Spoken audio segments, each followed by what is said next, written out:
ঠিক আছে, সবাইকে ধন্যবাদ, আবার স্বাগতম আজকের ক্লাসে। তো আমরা শুরু করি। আজকে আমাদের ক্লাস হচ্ছে টেলিগ্রাম গ্রুপ নিয়ে। আশা করি আমাদের কোনো প্রশ্ন নাই যে আমরা মানে আমি চেয়েছিলাম যে আপনাদেরকে চিত্ত বিনোদনের এই ব্যাপারটা মানে হচ্ছে ধরেন এই 45 বিসিএস এ যে প্রশ্নটা আসছে এটাকে মানে কুইজ আকারে করাইতে, তাইলে হচ্ছে অনেক রকম ক্রিয়েটিভিটি আপনাদের থেকে অনেক কিছু বের হয়।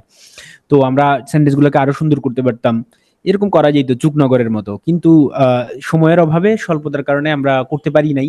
তো আমি আশা করছি যারা আসছেন তারা সবাই অ্যাটলিস্ট হচ্ছে যে ইসরায়েল ইরান ইস্যুটা, তারপরে হচ্ছে তো যেটা বলতে চেয়েছিলাম মনে নাই, এখন আবার প্রথম থেকে শুরু করি। সেটা হইল আপনার আজকের ক্লাসটা হচ্ছে যে খুবই গুরুত্বপূর্ণ, কারণ এই কারণে যে মানে আমরা মানে আজকের ক্লাসের পরে আমি আপনাদের একটা নিব, ফিডব্যাক নিব এই কারণে যে আগামী ক্লাসটা কিসের হবে।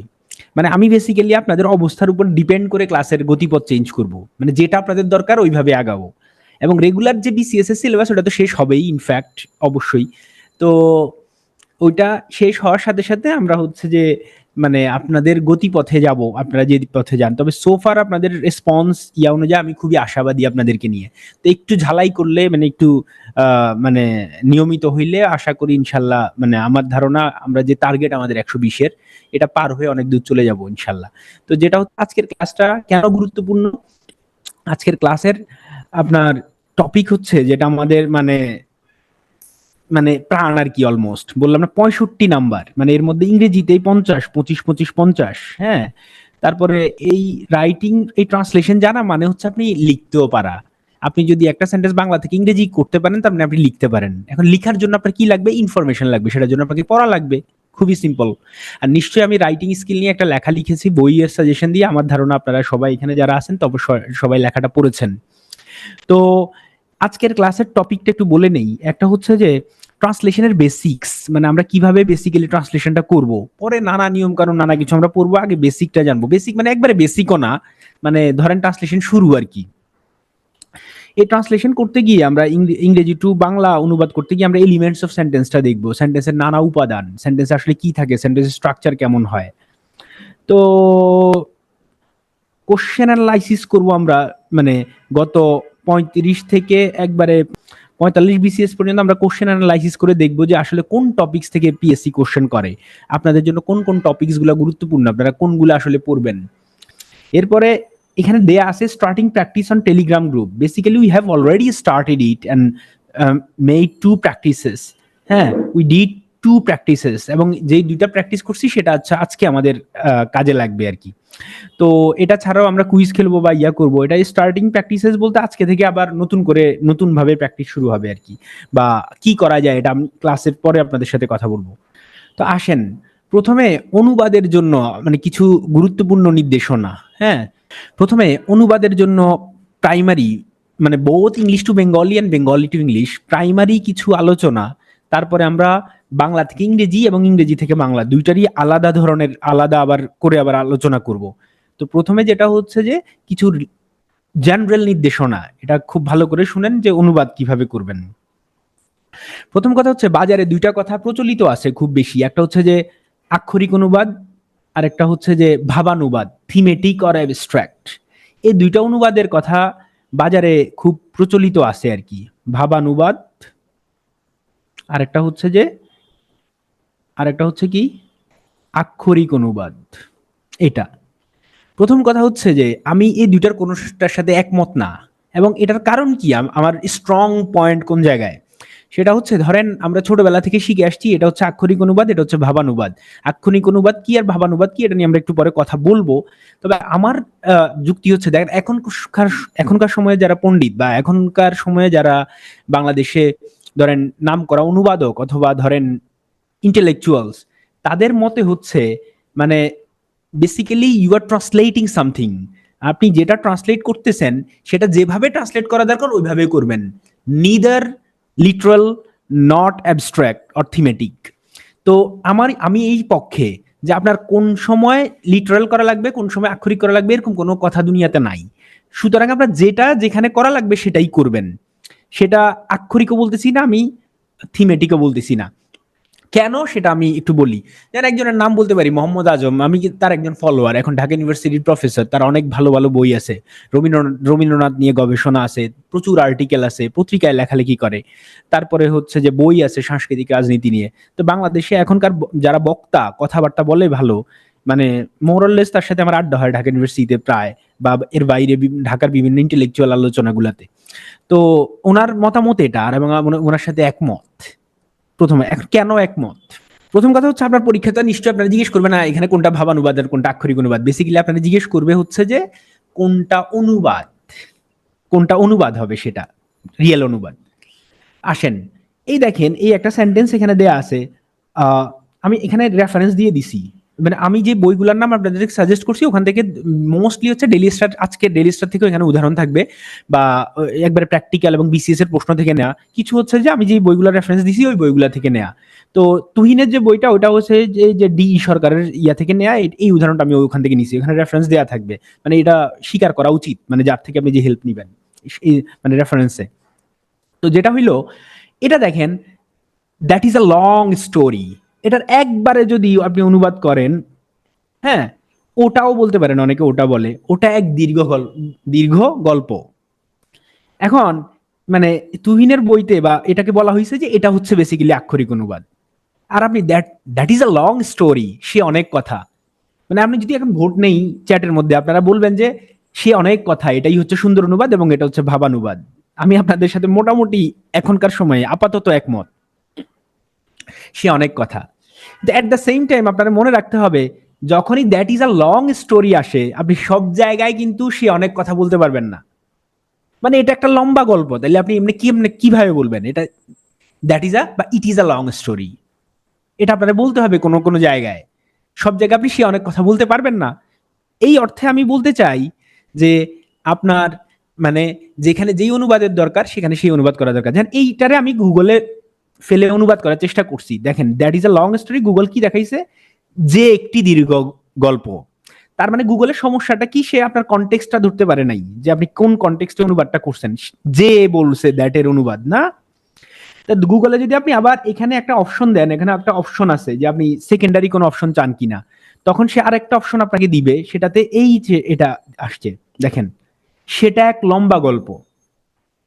তো এখন আপনি টাটা বাদ দেন, সে একটা লম্বা গল্প বা সে এক লম্বা গল্প, এবং সেটা একটা লম্বা গল্প, আমি কিন্তু কোনো কোনো জায়গায় অনুবাদ করতে গেলে আমার লাগবেই যে এটা একটা লম্বা গল্প, এটা একটা লম্বা স্টোরি। এখন কোথায় আমার এটা লাগবে আর কোথায় সেটা লাগবে, এই যে সে এক দীর্ঘ গল্প, হ্যাঁ সে অনেক কথা, সেটা হচ্ছে যে পরিস্থিতির উপরে ডিপেন্ড করবে। This is all about contextual.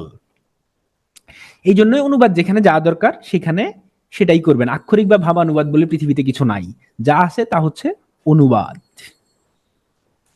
অনুবাদের দ্বিতীয় সমস্যাটা হচ্ছে যে আপনার টেন্স বা কাল নির্ধারণ। টেন্স বা কাল নির্ধারণে আমাদের একটা সমস্যা আছে। সমস্যাটা হচ্ছে বাংলায় টেন্স বা কাল নির্ধারণ বা ইংরেজিতে কাল নির্ধারণের মধ্যে একটু ডিফারেন্স আছে। ডিফারেন্সটা কি? একটা উদাহরণ দেখেন, এটা সবাই পড়েন। আমি দেখিলাম তিনি মাদুরের উপর বসিয়া আছেন, ছেলেরা তাহাকে ঘিরিয়া আছে, তিনি তাহাদিগকে একটি মজার গল্প বলিতেছেন, আর ছেলেরা হাসিতে হাসিতে প্রায় লুটোপুটি খাইতেছে। দেখেন এখানে দেখেন, আমি দেখিলাম, পাস্ট ইনডিফিনিট টেন্স মানে পাস্ট সিম্পল, তিনি মাদুরের উপর বসিয়া আছেন। এরপরে সেন্টেন্সটা দেখেন, যদি এটা বাদ দিতাম এই কনটেক্সটটা, আপনারা যদি বলা হইতো ছেলেরা তাহাকে ঘিরিয়া আছে, তাহলে এটা বোঝার কোনো উপায় নাই যে এটা পাস্ট টেন্সে বলতেছে, তাহলে এটা আমার কনটেক্সট বুঝে করতে হবে। এই যদি এটা বাক্যটা আপনি পড়ে থাকেন, এটার গুগল ট্রান্সলেটটা কেমন হয় দেখেন। আমি যখন এটা গুগল ট্রান্সলেটে ফেললাম, তখন সে আমাকে দেখাইলো যে I saw him sitting on a mat. সুন্দর অনুবাদ হয়েছে, ভালো, সে ভালো অনুবাদ করছে। ছেলেরা তাহাকে ঘিরিয়া আছে, সে অনুবাদ করছে দ্য বয়েজ সারাউন্ড হিম। তার মানে সে কি করছে, প্রেজেন্ট ইনডিফিনিটে করে ফেলছে, মানে প্রেজেন্ট সিম্পল। তাইলে গুগলে কি আবার সেকেন্ড টাইম সে একই কাজই করছে, সে কনটেক্সট আপনার ধরতে পারে নাই, কনটেক্সট। তো আমার এখানে ব্যাপারটা হচ্ছে, বাংলায় যখন আমি গল্প লিখি তখন আমি প্রেজেন্ট টেন্সের মতো লিখি, কনটেক্সট দেখে বুঝতে হবে যে এটা পাস্ট টেন্সে বলা হয়েছে। হ্যাঁ, এরকম কি কোনো জিনিস বিসিএস এ আসছে? বিসিএস এ এরকম একটা উদাহরণ আছে, আমি একটু পরে দেখাচ্ছি। এই ইয়াটার অনুবাদটা আপনারা খুব ভালোভাবে খেয়াল করতে হবে, এটার উদাহরণ আমি একটু পরে আবার আনবো। এটা আমি গুগল এভাবে অনুবাদ করছে, মানে আমরা এভাবে অনুবাদ করছি, দেখেন আই স দ্যাট, আমি দেখিলাম। দ্যাট যদি আপনি না দেন কোনো অসুবিধা নাই। এটা কেন নাই, এটা আপনারা নিশ্চয়ই 13টা ক্লাস দেখছেন, দেখলে এখানে বলা হয়েছে কেন দ্যাট না দিলেও হবে। কিন্তু আপাতত মানে আমরা এটা আবার পরের ক্লাসে যখন ইয়া করব, এই যে ক্লজ করব, নাউন ক্লজ, তখন দেখাবো। আই স দ্যাট দিতে পারেন, I saw that he was sitting on a mat, একবার পুরো কমপ্লিট অনুবাদ, কোনো ঝামেলা নাই এটাতে। I saw him sitting on a mat, এটাও শুদ্ধ। তারপরে এই অনুবাদকে ছেলেরা তাহাকে ঘিরিয়া আছে, এটাকে দুইভাবে অনুবাদ করা যায়, দ্য বয়েজ সারাউন্ডেড হিম, অথবা he was surrounded by the boys. তারপরে বাকিটা দেখেন past tense, he was telling them story, এই যে ওয়ার ওয়াজ, খেয়াল করছেন সব পাস্ট টেন্স। তাহলে এই জায়গাটা খেয়াল করতে হবে যে বাংলায় অনেক সময় যদি আপনার দেওয়াও থাকে, আপনার কনটেক্সট বুঝে অনুবাদ করতে হবে। এটা হচ্ছে 2 নম্বর নির্দেশনা। এবার এরকম কি কোনো প্রশ্ন বিসিএস এ আসছে? 37তম বিসিএস রিটেন। একমাত্র হান্নান ছাড়া আমাদের সবার কাছে অস্ত্র ছিল, মাত্র 14 বছর বয়স হান্নানের। দেখেন এই সেন্টেন্সটা যদি বাদ দেন, তাহলে মাত্র 14 বছর বয়স হান্নানের, এটা তো আমি বলতে পারি হান্নান ইজ 14 ইয়ার্স ওল্ড, কোনো সমস্যা নাই। দেখতে ছোটখাটো বেশ, কিন্তু বেশ শক্ত সমর্থ। প্রেজেন্ট টেন্স, আমি তাকে একটা ময়লা গেঞ্জি ও একটা হাফ প্যান্ট পরিয়ে ঠিক রাখালের মতো করি। দেখেন এই জিনিসটা আলাদা করে যদি আপনারা দেয়, এটা বুঝার উপায় আছে যে পাস্ট সিম্পল নাই। কি দেখে বুঝবেন? কনটেক্সট। এই যে রইল না, পাস্ট ইনডিফিনিট, এটা দেখে বুঝবেন। দেখেন এটারে আমি যখন গুগল ট্রান্সলেটে ফেলছি, সে কি অনুবাদ করছে, সেম ভুল করবে সে আবার। দেখেন একমাত্র হান্নান ছাড়া আমাদের সবার কাছে অস্ত্র ছিল, all of us had weapons except Hannan, Hannan is only 14 years old. দেখছেন এই যে লুকস স্মল, কিন্তু কনটেক্সটটা কিন্তু ছিল কি পাস্ট সিম্পলের। আশা করে বুঝা গেছে। এবার দেখেন এটার আসল অনুবাদ কি হবে। এই যে দেখেন এটা আমরা একটু অন্যভাবে করছি, অনেকভাবে করা যায়। ওই যে গুগল যে প্রথম লাইনটা করছে অনুবাদ, সেটা শুদ্ধ, কিন্তু আমি এভাবে করছি, একটু আগে আনছি, অ্যাডভার্বিয়ালটারে আগে নিয়ে এসে বা প্রিপোজিশনাল ফ্রেজটারে আগে নিয়ে এসে অনুবাদ করছি। এখানে অ্যাডভার্বিয়াল ধরেন আপনি, except for Hannan we all had weapons with us, আমাদের সবার কাছে অস্ত্র ছিল। Had passed tense, past simple. তাহলে দেখেন হান্নানের বয়স 14 বছর হবে, হান্নান তো এখন বাইচা নাই। তাহলে হান্নান ওয়াজ 14 ইয়ার্স ওল্ড। তাহলে he was small in stature but quite strong. I dressed him in a dirty shirt and half pants, making him look like a shepherd boy. এই যে I dressed him, not dress. আশা করি বুঝা গেছে যে tense খেয়াল করতে হবে, নির্দেশনা 2 শেষ। এবার টেন্স গুলা খেয়াল করার জন্য আপনার বেসিক জায়গায় ঝামেলা করে, যেন আমি কুইজ খেলার সময় আমি দেখছি পোলাপাইন যেটাতে মূল ঝামেলা করে সেটা হচ্ছে পাস্ট সিম্পল টেন্স আর পাস্ট পারফেক্ট টেন্স, আর হচ্ছে পাস্ট ইনডিফিনিটে তো ওই যে আজীবন সমস্যা মোস্তফা ফারুকির, যে থার্ড পারসন সিঙ্গুলার নাম্বার আপনারা এখনো ভুল করেন। ইভেন আমি এক ইউনিভার্সিটিতে লেকচারার পদে পরীক্ষা দিতে গিয়ে মানে আমি হচ্ছে যে ভুলে এস ভাইয়া যুক্ত করি নাই। মানে বাঙালিরে এই জিনিস শিখাইতেই মানে অনেকদিন লাগে যে থার্ড পারসন সিঙ্গুলার নাম্বারের পরে ভার্বের সাথে এস ভাইয়া যুক্ত হয়। যাই হোক, এটা অন্য আলোচনা, মানে এটা আমাদের গুরুত্বপূর্ণ না। আমার এই কয়েকটা জিনিস গুরুত্বপূর্ণ, এখানের জন্য আপনাদের জন্য একটা পোলের আয়োজন করব, বা আমি শেষের দিকে জিজ্ঞেস করব, আপনারা যদি চান আমি রাইট ফর্ম অফ ভার্বস না, সাবজেক্ট ভার্ব এগ্রিমেন্ট এবং টেন্সের নিয়ে সেন্টেন্স কিভাবে হয় ওই বেসিক কিছু রুল নিয়ে আমি একটা ক্লাস রাখতে পারি, যদি আপনারা মনে করেন যে রাখা দরকার। আর নাইলে আমরা ডিরেক্ট অনুবাদে চলে যাব পরের ক্লাস থেকে, অথবা অনুবাদ এসে একসাথে চলতে থাকবে। মানে এটার আপনারা মানে নোট রাখেন। এটা প্রেজেন্ট সিম্পল টেন্স যখন হয় তখন করি, করে, পড়ি, লিখি, এরকম সেন্টেন্স ইয়া থাকবে। পারফেক্টটা খুবই ইম্পর্টেন্ট। হ্যাঁ, প্রেজেন্ট কন্টিনিউয়াস আর পারফেক্টটা, কন্টিনিউয়াসটা মনে রাখেন, আমরা বেশিরভাগ সময় যখন করছি, বৃষ্টি হচ্ছে, পড়ছি, লিখছি, এগুলো থাকে, আমরা বেশিরভাগ সময় প্রেজেন্ট প্রোগ্রেসিভে করে দেই, মানে প্রেজেন্ট কন্টিনিউয়াসে। মনে রাখবেন যদি কোনো সাইন না থাকে, নাও বা জাস্ট নাও টাইপের, অলওয়েজ এটা প্রেজেন্ট পারফেক্ট টেন্সে হবে। যেন আপনি যদি বৃষ্টি হচ্ছে বলেন, আপনি ইটস রেইনিং এখন আর বলা যাবে না, আজকে সারাদিনে চিন্তা করলে ইট হ্যাজ বিন রেইনিং বলতে হবে। ঠিক একই রকম এটা এই জায়গাটা একটু জটিল। দেখবেন ইংরেজ যারা, বা যারা আপনি ধরেন ইংরেজি মুভি দেখেন, হ্যাঁ সিরিজ দেখেন, দেখবেন যে প্রেজেন্ট ইনডিফিনিট টেন্সের ব্যবহার খুবই কম প্রেজেন্ট কন্টিনিউয়াসের। তারা অলওয়েজ কোনো কন্টিনিউয়াস ইউজ করার সময় কোনো সাইন যদি না দেয়, অলওয়েজ তারা প্রেজেন্ট পারফেক্ট কন্টিনিউয়াস ইউজ করে। মাথায় রাখবেন, এটা খুবই ইম্পর্টেন্ট। তারপরে এই অনুবাদটা আমার সবচেয়ে বেশি আসে অনুবাদ করার সময়, করেছে, খেয়েছে, পড়েছে, লিখেছে, এটা প্রেজেন্ট পারফেক্ট, মন মাথায় রাখেন।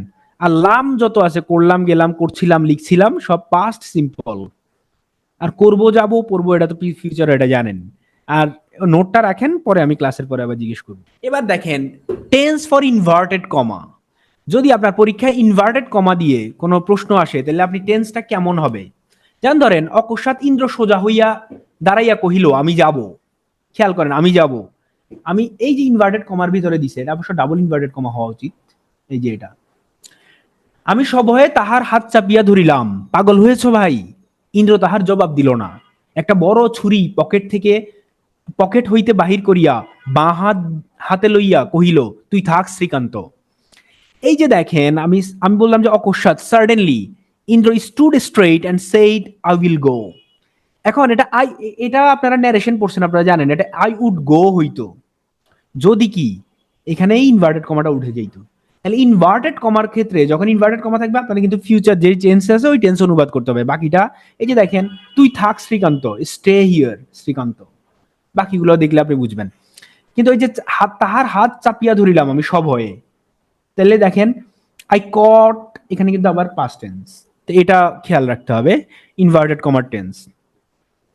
এবার আরেকটা হচ্ছে বাক্য, এই 4 নাম্বার নির্দেশনা। হ্যাঁ, বাক্য বা শব্দগুচ্ছ, শব্দগুচ্ছ মানে ফ্রেজ, আর এটা হচ্ছে সেন্টেন্স, বড় ছোট করা। তাহলে বড় বাক্যকে ছোট বা ছোট বাক্যকে বড় আলাদা করে অনুবাদ করা। মনে রাখবেন, সেন্টেন্স যদি কমপ্লেক্স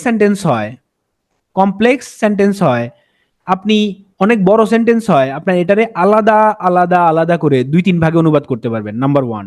একই সাথে যদি সিম্পল সেন্টেন্স হয়, সেখানে অনেক ফ্রেজ ব্যবহার করে, ইডি অথবা আইএনজি দিয়ে অনেক ফ্রেজ ব্যবহার করে, তখন সেটাকে আপনি আলাদা সেন্টেন্স করে অনুবাদ করতে পারবেন। খুবই গুরুত্বপূর্ণ, এইটাই আমার অনুবাদের মূল।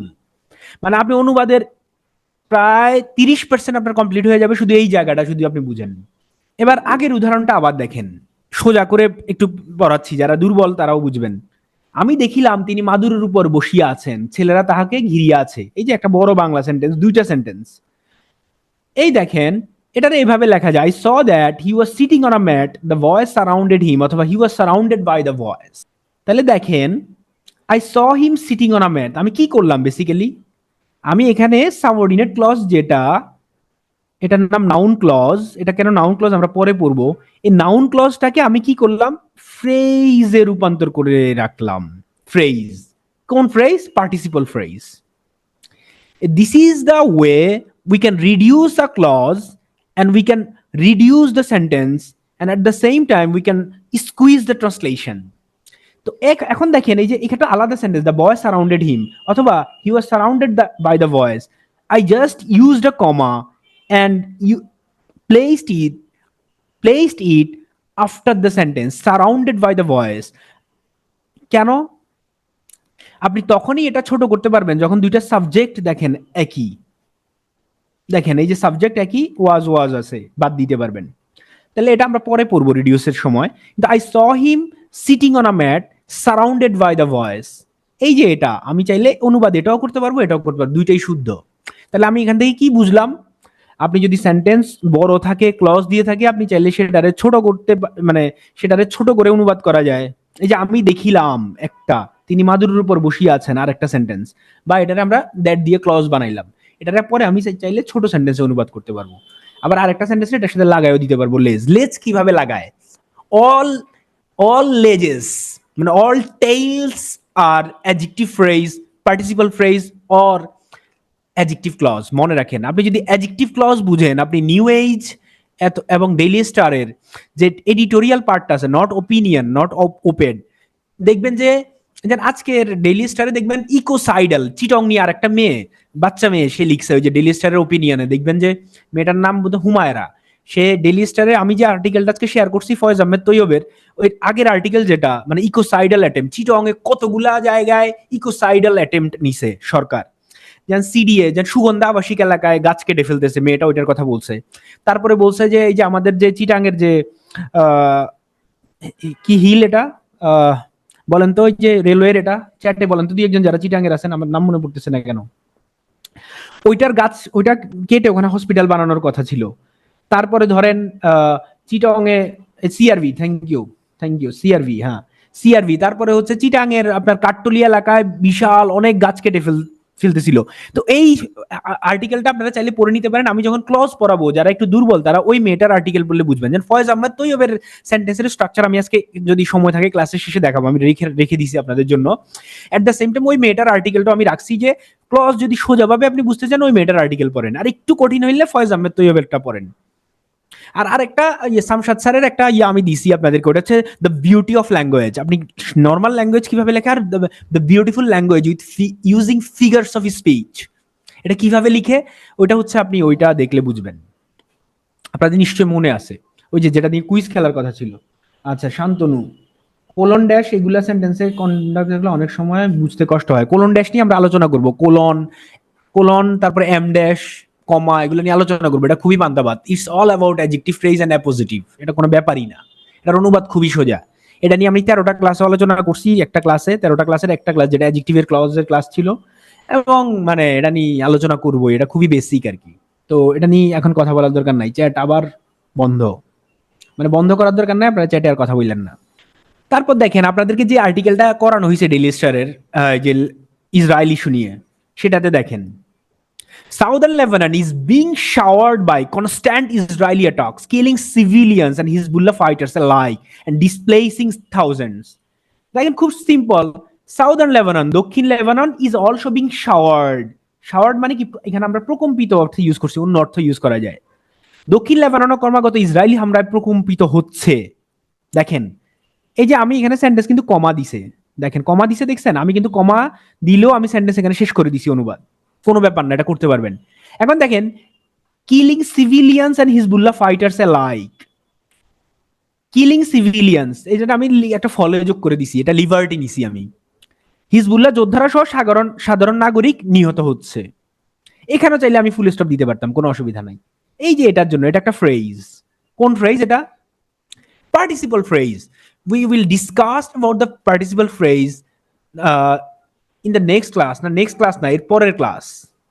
হ্যাঁ, এবং একটু ক্লাসের ঘুরবে, তবে যে কোনো একটা ক্লাসে আমরা এটা নিয়ে আলোচনা করব যারা কম বুঝতেছেন। এই আমি সাথে লিখছি না, সাথে কেন লিখছি? এই যে অ্যান্ড্রে আমি এবং না লিখে সাথে অনুবাদ করছি। দেখেন দিস ইজ দ্য বিউটি, মানে আপনি আপনার মতো করে ওই যে সেন্টেন্সের ফ্লো মিলানোর জন্য আপনি চাইলে এই লিবার্টি নিতে পারবেন, এটা কোনো ব্যাপার না, এবং পিএসসিএলরা খুশি হবে। তারপরে বাস্তুচ্যুত হচ্ছে হাজারো মানুষ, এটা আপনি পুরো একটা সেন্টেন্সের মতো করে রাখতে পারবেন, কোনো অসুবিধা না। আমি এখানে কমা দিয়ে লিখছি, এই বাংলা এটা করা যায়। তাহলে আমি কি করছি, এই যে একটা ফ্রেজ, এই একটা ফ্রেজটা আমি সেন্টেন্সের মতো করে অনুবাদ করছি। মানে এটাই হচ্ছে সেন্টেন্স বড় করে অনুবাদ এবং ছোট করে অনুবাদ, নিশ্চয়ই বুঝতে পারছেন। আরো একটা উদাহরণ, the significant spike in missile attacks across the greater Middle East has alarmed security experts who fear this could escalate into a full-scale war with Iran and the US, both asserting their power and influence in the region. এখন দেখেন এই যে the significant spike, spike মানে ওই যে price হাইকের মতো আর কি। Spike মধ্যপ্রাচ্য জুড়ে উল্লেখযোগ্য ক্ষেপণাস্ত্র হামলা বৃদ্ধি, স্পাইক, হ্যাঁ বৃদ্ধি। তাইলে উল্লেখযোগ্য নিরাপত্তা বিশ্লেষকদের উদ্বিগ্ন করে তুলেছে। দেখেন এটাই এতটুকুর অনুবাদ। The significant spike in missile attacks across the greater middle east has alarmed security expert, sentence শেষ। কিন্তু আমি পরে দেখেন এই যে হু দিয়ে সে অ্যাডজেক্টিভ ফ্রেজ, অ্যাডজেক্টিভ ক্লজ দিছে। ওই মেয়েটা যে তাসনিম, উনি লিখছে আর কি। তো উনি লিখছে, আমি কি করছি অনুবাদ করার সময় তারা আশঙ্কা করছেন, এই লিবার্টি আমি নিছি, এটা নেওয়া যাবে। তারপরে এটা তারা আশঙ্কা করছেন যে ইরান এবং মার্কিন যুক্তরাষ্ট্রের মধ্যে পুরাদস্ত যুদ্ধ উন্নীত করতে পারে এটা, হ্যাঁ এটা। তারপরে এরপরে দেখেন both asserting their power and influence in the region, asserting power and influence. কেননা দেখেন আমি কেননাটা আনছি, এই আইনা উভয় দেশ, বোথ মানে কি উভয় দেশ ওই অঞ্চলে তাদের প্রভাব জাহির করছে। অ্যাসার্টিং দেন কন্টিনিউয়াস একটা ব্যাপার বোঝাচ্ছে যেন করছে, লিখছি আমি। এখন এই যে এটারে আমি একটা সেন্টেন্সের মতো করে অনুবাদ করছি, you can do that and it's not a mistake, rather it will be appreciated by your examiners. I hope you got it. এই যে সেন্টেন্স ছোট বড় করা মানে হচ্ছে making non finites. What is non finites? Non finite has মানে non finite comes in three forms, basically three forms. One is verb plus ING, verb plus ED, আর একটা হচ্ছে টু প্লাস ভার্ব ভি1। তো মানে what we usually does or do, sorry, আমরা যেটা normally করি সেটা হচ্ছে আমরা নন ফাইনাইটকে সেন্টেন্সে রূপান্তর করি, আবার সেন্টেন্সকে নন ফাইনাইটে রূপান্তর করে অনুবাদ করতে পারি। এতক্ষণ যা দেখাইছি, all INGs you saw in the last examples are non-finites. একই সেম, একইভাবে দেখেন একই, এটাও সেম, যে আপনি এই অনুবাদটা আপনি করছেন, Israel has intentionally targeted officials of Iran, feared military, দুর্দর্শ মিলিটারি উইং, মিলিটারি শাখা, সামরিক শাখা, the Islamic Revolutionary Guard Corps across multiple regional locations. এই যে এই অনুবাদটা কিভাবে হয়েছে আমরা একটু পরে কিভাবে অনুবাদ করতে হয় সেটা দেখাবো, এখন ভয় পাওয়ার কারণ নাই যারা বুঝতেছেন না। এই যে দেখেন এখান থেকে শুরু হয়েছে non finite, resulting in the assassination of IRGC senior commander Said Razi Mousavi in December এত and that of 5 a military advisor earlier this week. and দেখেন এটা কিন্তু সেন্টেন্স না, এটা পুরাটা হচ্ছে যে ফ্রেজ, কিন্তু এটারে আমি দেখেন কিভাবে অনুবাদ করছি, এই যে এখানে সেমিকোলন দিয়ে শেষ, সেমিকোলন দিয়ে আপনি সেন্টেন্স শেষ করতে পারবেন। কম দাড়ি আর সেমিকোলন একই কথা, কিন্তু ডিপ সেমিকোলন আর দাড়ির মধ্যে একটু পার্থক্য আছে, এটা আমরা আলোচনা করব। যেমন দিয়ে আমি অনুবাদ করছি 2023 সালের ডিসেম্বরে IRGCর জ্যেষ্ঠ কমান্ডার সাইদ রাজি মুসাবি এবং এই সপ্তাহের শুরুতে একই সংগঠনের 5 সামরিক উপদেষ্টাকে হত্যা করে তারা। দেখেন সেন্টেন্স বানাই ফেলছি। এটাই এই জন্য এই অনুবাদটা এই জন্যই আপনাদেরকে ক্লাসে টেলিগ্রাম গ্রুপে করতে দেওয়া হয়েছে। আশা করি বুঝা গেছে, না বুঝলে আবার জিজ্ঞেস করেন পরের ক্লাসে।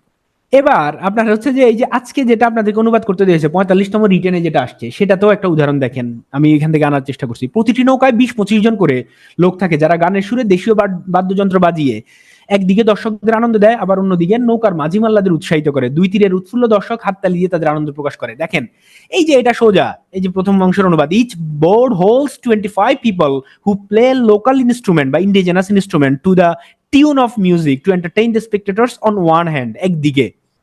এবার encourage the racers on the other hand, অন্যদিকে তারা কি করে, ওই যে মাঝি মাল্লাদের উৎসাহিত করে।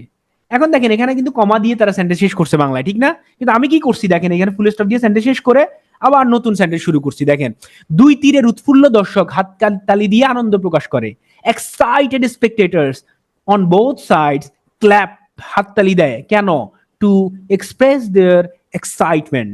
এটা করা যাবে। তাহলে এই উদাহরণটা আমি কোত্থেকে দিলাম? আমি এই উদাহরণটা দিলাম হচ্ছে যে 45তম রিটেনও আমরা এই লিভারটি নিচ্ছি, সুতরাং এভাবে অনুবাদ করা যাবে। আমার মনে হয় আপনারা বুঝতে পারছেন। এবার আসেন একটু পরে আমরা বিরতিতে যাব নামাজের আগে। নামাজের বিরতি কয়টায় দেওয়া উচিত? 8:30 নামাজ, তো আমরা 25-এ বিরতি দিব। অ্যাক্টিভ অ্যান্ড প্যাসিভ ইস্যু মনে রাখবেন, এই যে বাংলা এবং ইংরেজি দুইটাতেই আপনার অ্যাক্টিভ ভয়েস প্যাসিভ ভয়েস দুইটাতেই সেন্টেন্স থাকে। মনে রাখবেন আপনার সুবিধা অনুযায়ী, আপনার যেমনে সুবিধা এমনি অনুযায়ী আপনি অ্যাক্টিভরে প্যাসিভ করে অনুবাদ করতে পারবেন, প্যাসিভরে অ্যাক্টিভ করে অনুবাদ করতে পারবেন, আপনার ইচ্ছা। সেন্টেন্সের সৌন্দর্য যেটাতে রক্ষিত হবে সেভাবে অনুবাদ করা যাবে। যেমন উদাহরণ দেখেন, অ্যাক্টিভ ভয়েসে যদি আমি এই সেন্টেন্সটা বলি, একটি চিরায়িত উদাহরণ, এটা ছোটবেলা থেকে আপনারা পড়ে আসছেন, স্যাররা এটা পড়ায়, আমাদেরকেও পড়াইছে, আমরাও পড়াইছি পোলাপাইনরে। কিন্তু আমি এই টাইপের উদাহরণ দিই কারণ হচ্ছে একবার দুর্বল যারা তারা যেন বুঝতে পারেন। মানে কিন্তু আমার উদাহরণ এটা থাকবে না, পরে একটু পরেই বুঝবেন, চেঞ্জ হয়ে যাবে। মহিন টিচেস আস ইংলিশ, ছোটবেলা থেকে শুনছেন এটা, মহিন আমাদেরকে ইংরেজি শেখায় বা পড়ায়। এটার প্যাসিভ ভয়েস কি? Mahin was English was taught us by Mahin, simple passive voice এটা করছি আমরা।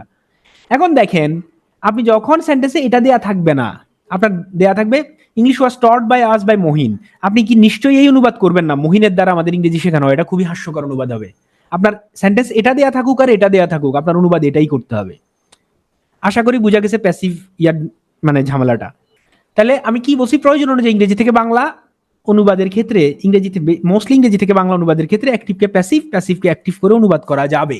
এবার এই উদাহরণটা পড়তে থাকেন, আমি একটু পানি খেয়ে নেই, আপনারা পড়েন। এটাও 44তম রিটেনের উদাহরণ। কে প্রশ্ন করছেন? এটা আদনান। কোথায় হ্যাজ বিন হবে না, আনমিউট করতেছি, বলেন ঘটনা কি? আদনান হাত তোলেন। ফার্স্ট সেন্টেন্সে কি হবে তাহলে খেয়াল করতে থাকেন। আপনারা বলছে আগে সেন্টেন্সটা পড়তে, আপাতত কোশ্চেন করার দরকার নাই, আপনার কোশ্চেন আনসার এমনি হয়ে যাবে। ককেশীয়, ভর্চিন, অস্ট্রিক, নিগ্রয়েড ইত্যাদি বিভিন্ন জাতিগোষ্ঠীর মিশ্রণে বাঙালি জাতিসত্তা গড়ে উঠেছে এই ভূখণ্ডে। The Bengali ethnicity has developed in this region. হ্যাঁ, হ্যাজ ডেভেলপড, এটা অ্যাক্টিভ ভয়েস অনুবাদ করা যাবে, কোনো অসুবিধা নাই, হ্যাজ বিন লাগবে না, পরের সেন্টেন্স দেখলে বুঝবেন। In this region by making various ethnic, developed হইছে, এটা আমরা নর্মাল, কোনো কিছু হ্যাজ বিন ডেভেলপড হয় না, মানে এই জিনিসটা, এই রোগটা আপনার মধ্যে ডেভেলপ করছে, it has developed, it has been developed হয় না। হ্যাঁ, in this by mixing various ethnic groups such as Caucasian, ভোটচিন, অস্ট্রিয়ান, নিগ্রয়েড।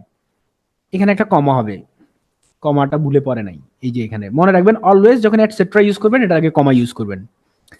ঠিক এই সেন্টেন্সটা আমি এভাবে অনুবাদ করতে পারি চাইলে, the Bengali identity in this region has been shaped by the amalgamation of different racial groups including Caucasian, ভোটচিন, অস্ট্রিয়ান আর হচ্ছে যে কি অস্ট্রিয়ান, আর একটা কি নিগ্রয়েড, মানে নিগ্রো আর কি, কমা হবে এখানে, কমা হবে।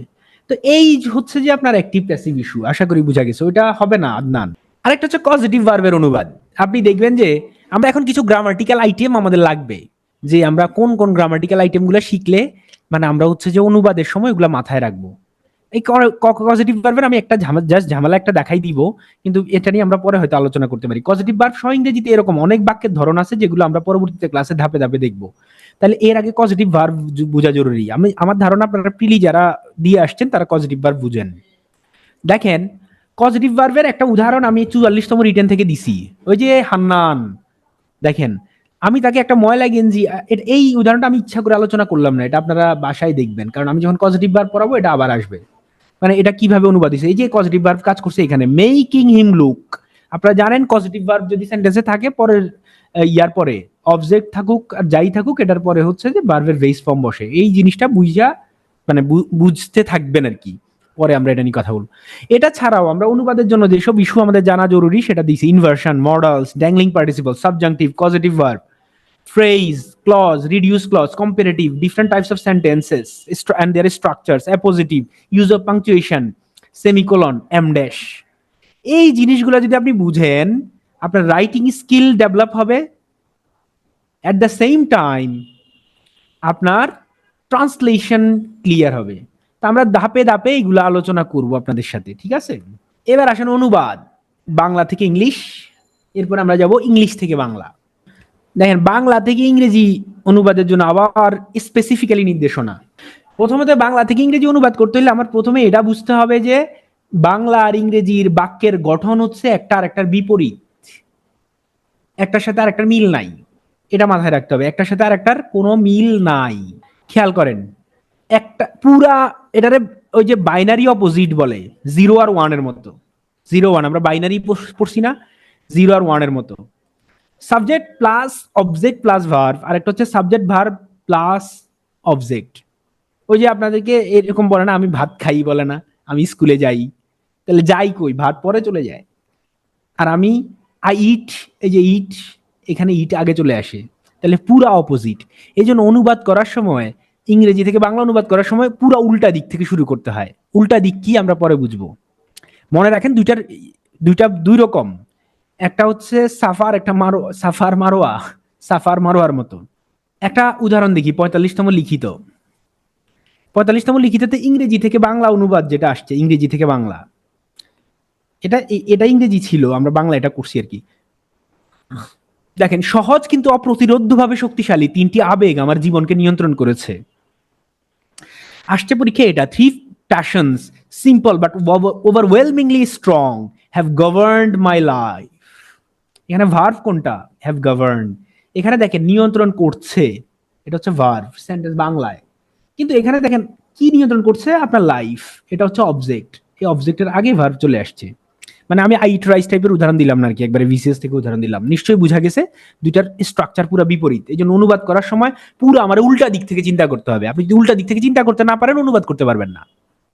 অনুবাদ করতে পারবেন, কষ্ট হবে, টাইম লাগবে, এত টাইম তো পরীক্ষায় নাই, ধুমধুম অনুবাদ করে ফেলতে হবে, খুব ফাস্টার। তাহলে অনুবাদের সময়, বাংলা থেকে অনুবাদ করার সময় আপনার প্রথম কাজ হবে সাবজেক্ট আর ভার্ব খুঁজে বের করা। খুব ইম্পর্টেন্ট, মনে রাখেন, সাবজেক্ট আর ভার্ব খুঁজে বের করা। এতে বাক্য যত লম্বাই হোক অনুবাদ অর্ধেক সোজা হয়ে যাবে। এলিমেন্টস অফ সেন্টেন্সে গিয়ে আমরা সাবজেক্ট, ভার্ব, অবজেক্ট কিভাবে বের করে এটার কায়দা দেখব। তারপর বাক্যে সাবজেক্ট আর ভার্ব ছাড়া আর যেটা থাকে সেটার নাম হচ্ছে মডিফায়ার। অবজেক্ট থাকতে পারে, যাই হোক, এটা বললাম যে আমরা পরে জানবো, অথবা অ্যাডভার্বিয়াল। অনুবাদের সময় কোথায় বসাবেন মডিফায়ার? কেউ কি বলতে পারবেন চ্যাটে যে অনুবাদের সময় আমরা বেসিক্যালি হচ্ছে কোথায় বসাই? এর মধ্যে আজানটাও দিয়ে দেখ, আজান দিচ্ছে। বলেন, অনুবাদের সময় আমরা মডিফায়ার মানে সাবজেক্ট অবজেক্ট ছাড়া বাকিগুলো হচ্ছে কোথায় বসাই?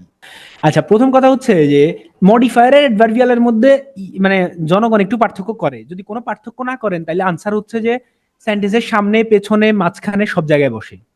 আর যদি আপনি মডিফায়ার যে অর্থে আপনি শিখছেন ওই অর্থে যদি বলেন তাহলে হচ্ছে যে নাউনের আগে এবং পরে দুই জায়গায় বসতে পারে মডিফায়ার।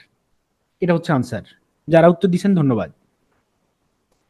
এখন এই 45তম লিখিতর আরেকটা দেখেন, এই যে আমরা কি করছি দেখেন, এই যে অ্যাডভার্বিয়ালের খেলাটা দেখেন, অনেকভাবে দেখবেন অ্যাডভার্বিয়াল। এটা নিয়ে গেমও খেলা যায়। আজকের যে ফয়েজ আহমেদ তৈয়বের যেটা শেয়ার করছি যে আইএমএফ এর পলিসি কেন ফেল করতেছে বাংলাদেশের ইকোনমি স্টাবিলাইজ করার জন্য, এটা দেখলে আপনি বুঝবেন যে মানে এখানে গেম আছে একটা, মানে সেন্টেন্স নিয়ে আপনি যে কোনোভাবে খেলতে পারবেন। এটা মানে মজা। ইভেন মানে আপনাদেরকে বলছে আমার নিজের ডেইলি স্টাইল লেখা যদি আপনি পড়েন দেখবেন যে আমি এই পুরাটা মিলাই একটা সেন্টেন্স লিখছি এরকম। আবার বইয়ের একটা রিভিউ আছে 2016 সালে লেখা ডেইলি স্টারে, ওটা পড়লে আপনি কোনো কিছুই বুঝতে না পারেন, যদি লিটারেচারে পোলাপেন হন হয়তো একটু হালকা বুঝতে পারেন। তো এরকম অনেকভাবে খেলা যায় কি সেন্টেন্স নিয়ে। আচ্ছা দেখেন, আমাদের বাংলাদেশের মানুষ ঘরে বসে বিভিন্ন দেশের আচরণ পর্যবেক্ষণ করতে এবং নৃত্য, গীত বা নানা ধরনের সাংস্কৃতিক অনুষ্ঠান উপভোগ করতে পারছে। দেখেন, এখন ঘরে বসে ইন বাংলাদেশ, আমাদের বাংলাদেশের মানুষ না দিয়ে আমি ইন বাংলাদেশ অনুবাদ করছি। আপনি চাইলে বাংলাদেশি পিপল দিয়ে অনুবাদ করতে পারেন, ইন বাংলাদেশ পিপল ফ্রম, আপনি এটা এটা আমি অনুবাদ করছি এভাবে যে from the comfort of their Holmes. আপনি চাইলে বলতে পারবেন সিটিং অ্যাট দেয়ার হোমস, যেটা দুইটাই অনুবাদ শুদ্ধ। কিন্তু আমি এটা, আমার মনে হয়েছে এটা সুন্দর, এই জন্য আমি এটা অনুবাদ করছি। এখন আপনি খেয়াল করেন, ক্যান নাও অবজার্ভ, এই যে দেখেন সেন্টেন্সটা বেসিক্যালি এটাও অ্যাডভার্বিয়াল, এটাও অ্যাডভার্বিয়াল, কিন্তু আমি সেন্টেন্সটা হচ্ছে এটা, people can now observe the customs and cultural practices of other nations. গল্প শেষ, এই সেন্টেন্স শেষ। এন্ড এনজয়, আবার এটা লেজ লাগাইলে enjoy dance, music and diverse cultural events. এটা আরেকটা নতুন জিনিস, এই যে নানা ধরনের সাংস্কৃতিক অনুষ্ঠান উপভোগ করছে, সোজা জিনিস। তাহলে আমি এখানে এটা কোথায় বসাইলাম? মাঝখানে, দেখছেন? এই যে এটা অ্যাডভার্বিয়াল। এখন কি করছি, এটা আবার পরে নিয়ে গেছি, দেখেন এই যে এখানে from the comfort of their Holmes. আবার এরপরের সেন্টেন্সে দেখেন একই জিনিস আমি আবার শেষে নিয়ে গেছি। আপনার যেখানে বসাইতে ভালো লাগে, যেখানে বসাইলে আপনার সেন্টেন্স সুন্দর হবে, এটার সৌন্দর্য রক্ষা হবে, হ্যাঁ, সেখানে বসানো যাবে। বাক্যে, বাংলা বাক্যে যদি, যদি যত হবে না, এটা যদি হবে, হ্যাঁ, বাংলা বাক্যে যদি সাবজেক্ট খুঁজে পাওয়া না যায় তবে ইটকে সাবজেক্ট হিসেবে ধরে নিতে হবে। জানেন যে এখন এখন কি হচ্ছে দেখেন তো, বৃষ্টি হচ্ছে, আমি যখন বলি যে বৃষ্টি হচ্ছে, এই ধরনের সেন্টেন্সের কি দেখেন, এখানে বৃষ্টি হচ্ছে, রেইন ইজ হচ্ছে, ডুইং হবে এরকম। এটা সুন্দর ইংরেজি আপনারা ছোটবেলা থেকে শিখছেন, ইটস রেইনিং। শুদ্ধটা হচ্ছে ইট হ্যাজ বিন রেইনিং। এটা একটু পরে আসতেছে, পরের উদাহরণ। বলা সহজ, করা কঠিন। দেখেন আপনি কোনো সাবজেক্ট খুঁজে পাইতেছেন না, না পাইলে ইট এনে দিবেন। It is easy to say but it is hard to do, অথবা বাট হার্ড টু ডু, এটা দিলেই হবে। ইট ইজ আবার আনা লাগে না, উদ্যোগ মানে ওই যে কমন নিয়ে নিতে পারবেন, ইট ইজ কমন আর কি। এই যে দেখেন বৃষ্টি হচ্ছে, এটার অনুবাদ কি হবে? আমি মাঝখানে এখানে একটা ট্রিক খেলবো, দেখেন এই যে আপনাদেরকে একটু আগে আপনার ক্লাস ভালো করে করছেন নাকি এটা বোঝা যাবে। এটার অনুবাদ সবাই লিখতে থাকেন, যারা যারা ঘুমাচ্ছেন না, ঘুম থেকে যারা উঠছেন সবাই অনুবাদটা একটু লিখেন। বৃষ্টি হচ্ছে, এটার অনুবাদ কি হবে? চমৎকার, থ্যাংক ইউ সো মাচ। এটাই আমি জানতে চাইছি যে আপনারা এটা বুঝছেন কিনা। এই যে আগের অংশ যে আপনারা বুঝছেন, এটার প্রমাণ হচ্ছে এটা। ইট ইজ রেইনিং লেখার দরকার নাই। যখন আমি বলতেছি বৃষ্টি হচ্ছে, মানে আজকের কনটেক্সট বুঝাইছি, আপনারা এটা বুঝে নিতে হবে যে বৃষ্টি অনেকক্ষণ ধরে হচ্ছে, নট ইজ ইটস রেইনিং, এটা হবে ইট হ্যাজ বিন রেইনিং। মনে থাকবে যারা বুঝেন নাই। আমার মানে ক্লাস যে বুঝছেন এটা বোঝা যাচ্ছে যে একজনও ভুল অনুবাদ করেন নাই। It's been raining, thank you so much. কোন বাক্যে যদি বাংলা বাক্যে আছে অথবা নাই থাকে, এটার অনুবাদ কি হবে? নর্মাল সাবজেক্ট ভার্ব অবজেক্ট ফরম্যাটে আর হবে না, তখন ফরম্যাট চেঞ্জ হবে। ইংরেজি বাক্যের কতগুলো রেগুলার ফরম্যাট আছে, আপনি কোনো বাক্য যদি সাবজেক্ট দিয়ে শুরু করেন পরেরটা দেয়ার দিয়ে শুরু করবেন, আবার পরেরটা যদি দেয়া শুরু করেন পরেরটা ফ্রেজ দিয়ে শুরু করবেন, পরেরটা যদি ফ্রেজ মানে পার্টিসিপল ফ্রেজ দিয়ে শুরু করেন এর পরেরটা আপনি শুরু করতে পারেন প্রিপোজিশনাল ফ্রেজ দিয়ে। This is the way to right sentence in different structures, in different ways. আমরা দেখাবো সেন্টেন্সের স্ট্রাকচার নিয়ে হয়তো একটা ক্লাস থাকবে। জান ধরেন এই যে নেই আছে এই বাক্যে, দেখছেন 40তম বিসিএস আসছে এটা। দৈনিক শ্রমের পর একজন পরিশ্রমী মানুষের যত ধরনের বিনোদনের কথা মাথায় আসে তার মধ্যে বিনোদনমূলক বই পড়ার মতো কিছু নেই। নেই মানে কি? নাই, নাই বা আছে, এই ধরনের সেন্টেন্স থাকলে আমরা কি করব? দেয়ার দিয়ে অনুবাদ করব। তাহলে দেখেন, of all the amusement which can possible, which can, এখানে ভুল হইছে। আচ্ছা, দৈনিক শ্রমিকের পরিশ্রমে যত ধরনের কথা মাথায় আসে, which can possibly be imagined, possibly be imagined for a hard working man after his days toil. এটা দৈনিক শ্রমের পর এইগুলা। কিন্তু আমার ইয়া হচ্ছে আপনারা এটা এটা দেখানো যে দেখেন তার মধ্যে বিনোদনমূলক বই পড়ার মতো কিছু নেই। দেয়ার ইজ নাথিং, বিনোদনমূলক বই পড়ার মতো কিছু নেই। There is nothing like reading an entertaining book. তাহলে নিশ্চয়ই বুঝা গেছে।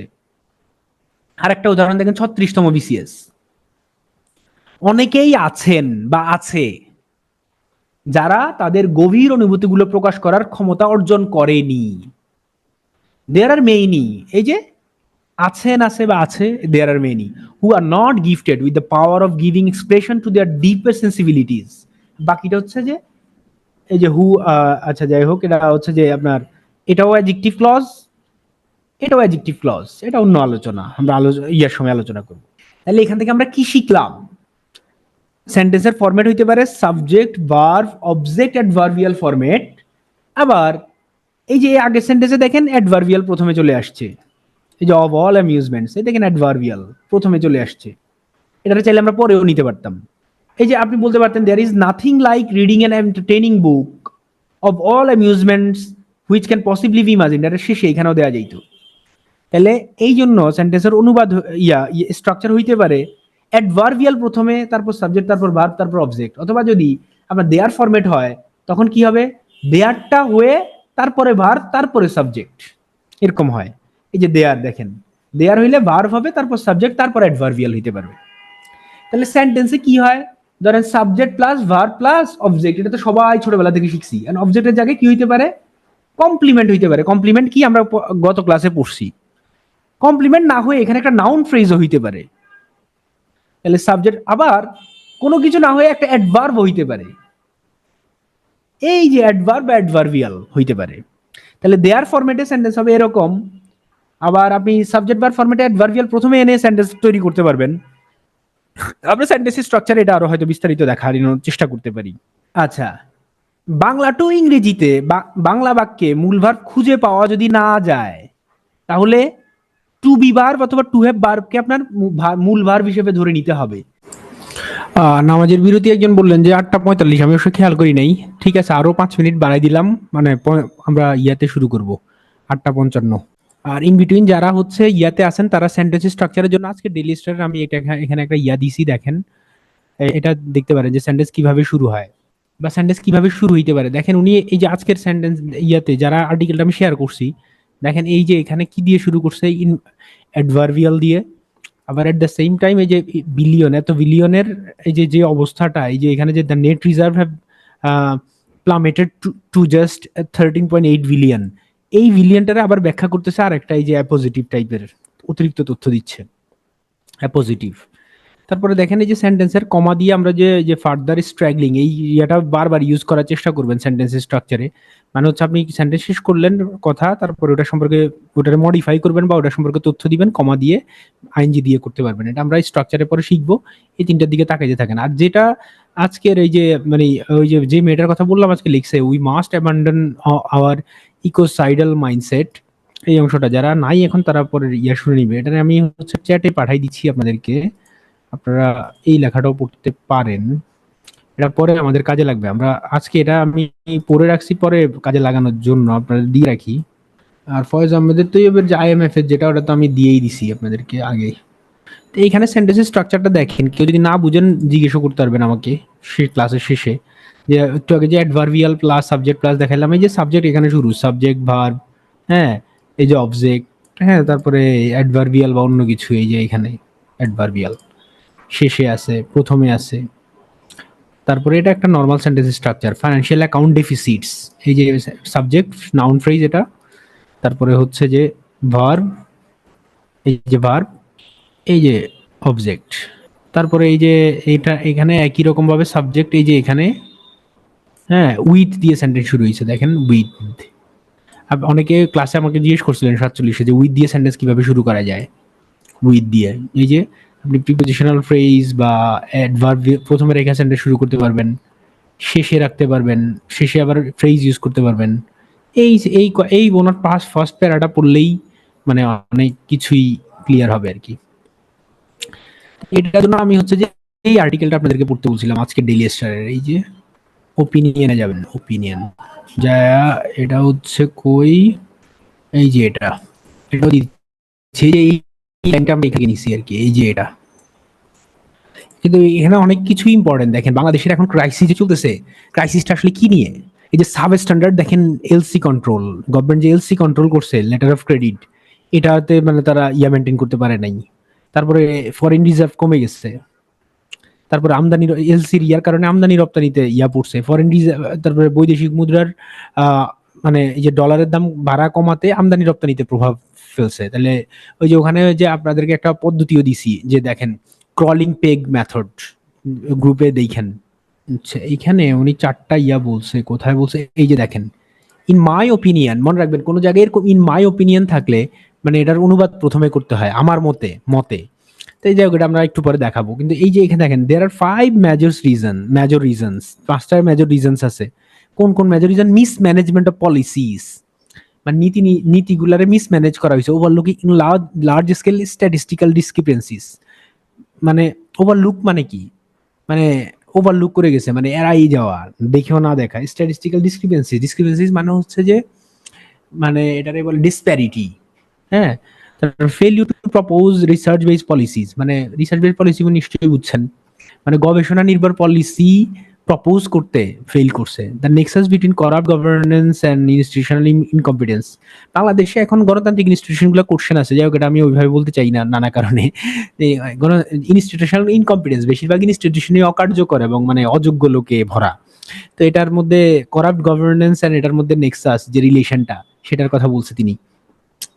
তারপর ultimately the mindset of giving concession two reform policies, the mindset of giving concession, ওই যে রিফর্ম পলিসি মানে আপনার রিফর্ম মানে কি, পলিসি রিফর্ম করার জন্য যে মাইন্ডসেট, সেটাতে কনসেশন দেয়া, এটাও একটা কারণ উনি বলতেছে, মানে ছাড় দেয়া আর কি, ছাড় দেয়া। যাই হোক, এই মানে বাংলাদেশের এখনকার অর্থনৈতিক অবস্থা বুঝতে খুব সাহায্য করবে। এখানে আমাদের প্রতিষ্ঠানের কথা আছে, আমি যেখানে কাজ করি, দেখেন এখানে সে বলছে যে বিবিএস ডাটার মধ্যে মানে আর আমাদের ডাটার মধ্যে ঝামেলা কোন জায়গায়, বলছে যে based on its own information, Bangladesh institute of development studies, যেখানে আমি চাকরি করি, ফাউন্ড 15% ফুড ইনফ্লেশন, মানে খাদ্যের মূল্যস্ফীতি আর কি বাড়ছে। মানে আমাদের একটা রিসেন্ট সার্ভেতে আমরা বলছি যে 15% বাড়ছে ফুড ইনফ্লেশন। কিন্তু আবার বিবিএস কি বলছে?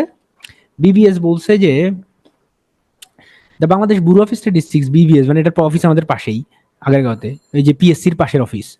তো বলছে যে 10.22% হচ্ছে ফুড ইনফ্লেশন হয়েছে এপ্রিলে, কিন্তু এপ্রিল মাসে, এই যে গত মাসে।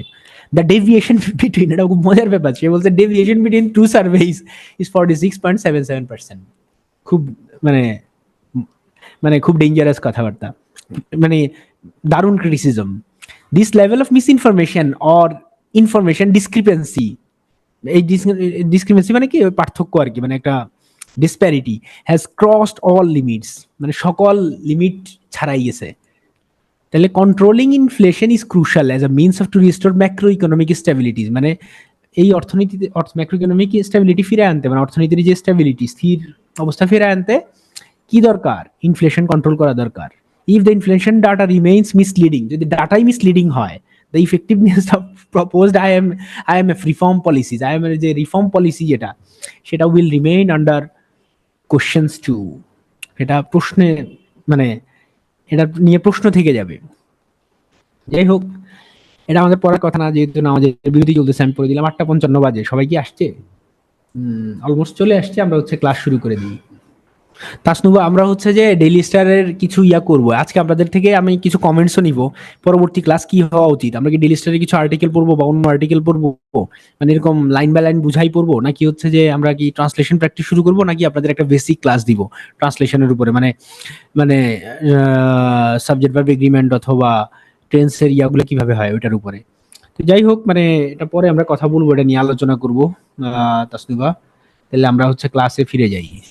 তাহলে আমরা কি বললাম, আপনি যদি অনেক সময় বাংলা বাক্য এরকম পাবেন যেখানে আপনি টু বি ভার্ব নাই, মানে ভার্ব খুঁজে পাইতেছেন না, মানে ভার্বই নাই, তখন টু বি ভার্ব বা টু হ্যাভ ভার্বকে ভার্ব হিসেবে ধরে নিতে হবে।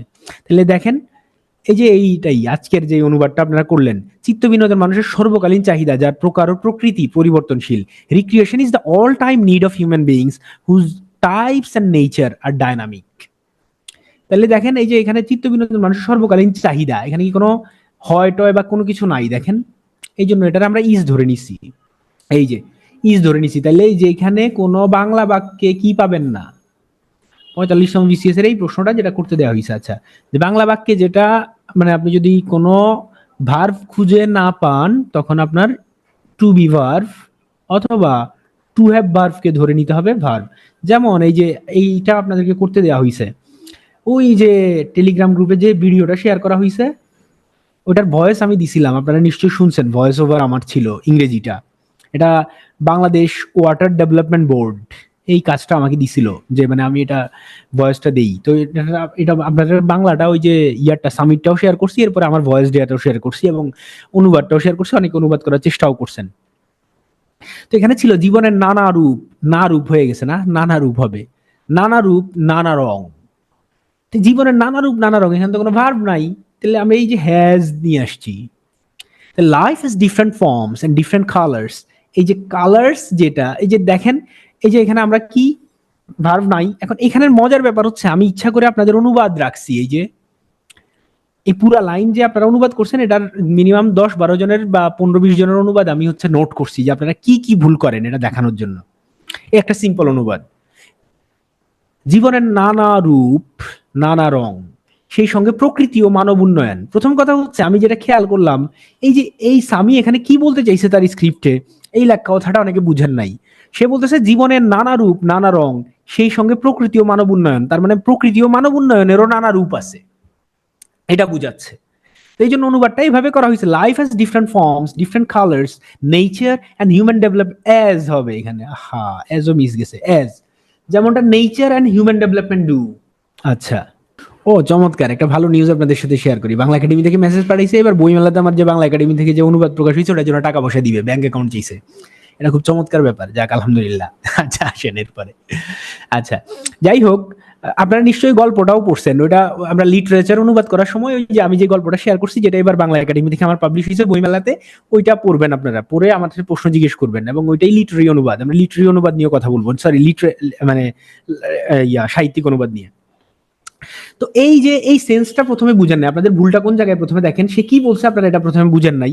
সেকেন্ড এই অনুবাদটা অনেকে অনেক রকম করার চেষ্টা করছে। মনে রাখবেন, আপনার ফ্লোটা রক্ষা করতে হবে। সে যখন বাংলায় বলতেছে জীবনের নানা রূপ নানা রং, তখন আমার এই যে দুই জায়গায় আমি ডিফারেন্ট ইউজ করছি। আপনি ডিফারেন্ট ছাড়া অন্য ওয়ার্ড ইউজ করতে পারেন, আমার কাছে ডিফারেন্ট সুন্দর মনে হয়েছে। অন্যটা শেডস ইউজ করছেন অনেকে, অনেক চমৎকার, সেটাও ইউজ করা যাবে।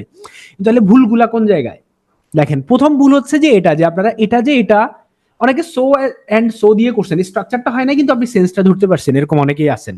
দেখেন, আচ্ছা, এই যে দেখেন এখানে লাইফ হ্যাজ মেনি সাইডস, দেখেন লাইফ হ্যাজ মেনি ফর্মস, যদি সাইড থেকে জীবনের নানা দিক আছে, এটা থেকে ওইটা সুন্দর না, তাহলে এখানে সাইড ইউজ থেকে ওইটা সুন্দর। আপনার অনুবাদ হইছে, কিন্তু অনুবাদের মতো অনুবাদ হয় নাই, যেটা আমরা এক্সপেক্ট করতেছি। তাহলে life has many sides many colours, many থেকে ডিফারেন্ট সুন্দর, এটা একটা সমস্যা। অ্যালং উইথ, সে যখন বলছে সাথে আছে মানব উন্নয়ন, প্রকৃতি ও মানব উন্নয়ন, আপনি করে দিয়েছেন along with nature and human development, তার মানে আপনি সেন্সটা ধরতে পারেন নাই। There are many beauties and colours of life, এখানে অনুবাদ হইছে there are many beauties and colours of our life together with nature. কিন্তু অনুবাদ হয়েছে, কিন্তু আপনি ওই যে ওর যে ফ্লো, ও যেটা বলতে চাইছে ওই ফ্লোটা ধরতে পারেন নাই, বা ওই ফ্লো অনুযায়ী অনুবাদ করতে পারেন নাই। আরেকজন একটু কঠিন করার চেষ্টা করছেন, life manifest in different forms and different colour and colours. এটার অনুবাদ হয়েছে, কিন্তু আমি যখন ওই ছন্দে বলবো তার সাথে তাল মিলাই বলবো, এটা একটা ইয়া ছিল। আমি বলছি যে এটাতে আমি হচ্ছে ভয়েস দিছি কেন, এটার ভয়েসের অনুবাদটা এরকম হইতে হবে যেন, মনে রাখবেন অনুবাদ এমনিতে আপনি পরীক্ষার অনুবাদের মধ্যে করবেন, কিন্তু অনুবাদ যখন করি আমরা একটা জিনিস মাথায় রাখি, আমরা যেন প্রফেশনাল অনুবাদ করি। আপনার দর্শক কারা, আপনার অডিয়েন্স কারা, সেটা মাথায় রাখতে হবে। তো আমি যখন তার সাথে ঠোঁট ঠোঁট মিলাবো অথবা তার বডি ল্যাঙ্গুয়েজ মিলাবো, তখন আমার এখানে একটা ব্রেক দিতে হবে। Life manifest in different forms and different colours, এটা বললেও হইতো ভ্যারিয়াস, তাহলে ওই ব্রেকটা এখানে আসে নাই, কিন্তু অনুবাদ হইছে। তারপরে ওই যে আপনিও একই ওর লোকের মতো সেন্সটা ধরতে পারেন, ইন্টারটুয়াইন্ড উইথ দিছেন, মানে এটার সাথে জড়িয়ে আছে। তারপরে life has many forms many colours, এটা হইছে, এটাও সুন্দর অনুবাদ। And along with it nature and human development, এটাও কাছাকাছি অনুবাদ হয়েছে, এটাও ভুল দিবে না, কিন্তু ওই যে সেন্সটা ওইভাবে আসে নাই, এটাও মনে হচ্ছে সেম লোক অনুবাদ করছেন। তারপরে বাকিটা এই আলোচনা করার পরে মানে বাকিটা আপনারা বুঝবেন। Life has different shades different colours, সুন্দর, এই অনুবাদ সুন্দর হয়েছে, শেডস এটা ঠিক আছে, কিন্তু ওই উইথ আর নেচার হিউম্যান ডেভেলপমেন্টের ওই সেন্সটা ধরতে পারেন নাই। Life has many forms and many, কে কোনটা অনুবাদ করছেন আমি জানি না, আমি জাস্ট একসাথে নিছি, আর বলার নামও বলার দরকার নাই, আপনারটা আপনি কোনটা করছেন আপনি বুঝে নিবেন। Life has many forms and colours, ওই যে ওই ছন্দটা আসে নাই। এবার আমি দুই একজন আপনাদের থেকে ইয়া করতে পারেন যে আমি যে ভুল ধরে দিছি, এবার আপনি বলেন যে এখানে আসলে কি আসে না, এই অনুবাদটার অলরেডি ব্যাখ্যা দেওয়া হয়েছে। যে কেউ কি এরকম সাহসী আছেন যে বলতে পারবেন যে এই সেন্টেন্স গুলোতে কি সমস্যা আছে, মানে আপনাদের সেন্টেন্স এখন আপনি ধরতে পারবেন? কেউ যদি ওই সাহস থাকে তাহলে একটু হাত তোলেন। নাই কেউ সাহসী? আহা, আমি হতাশ হইলাম।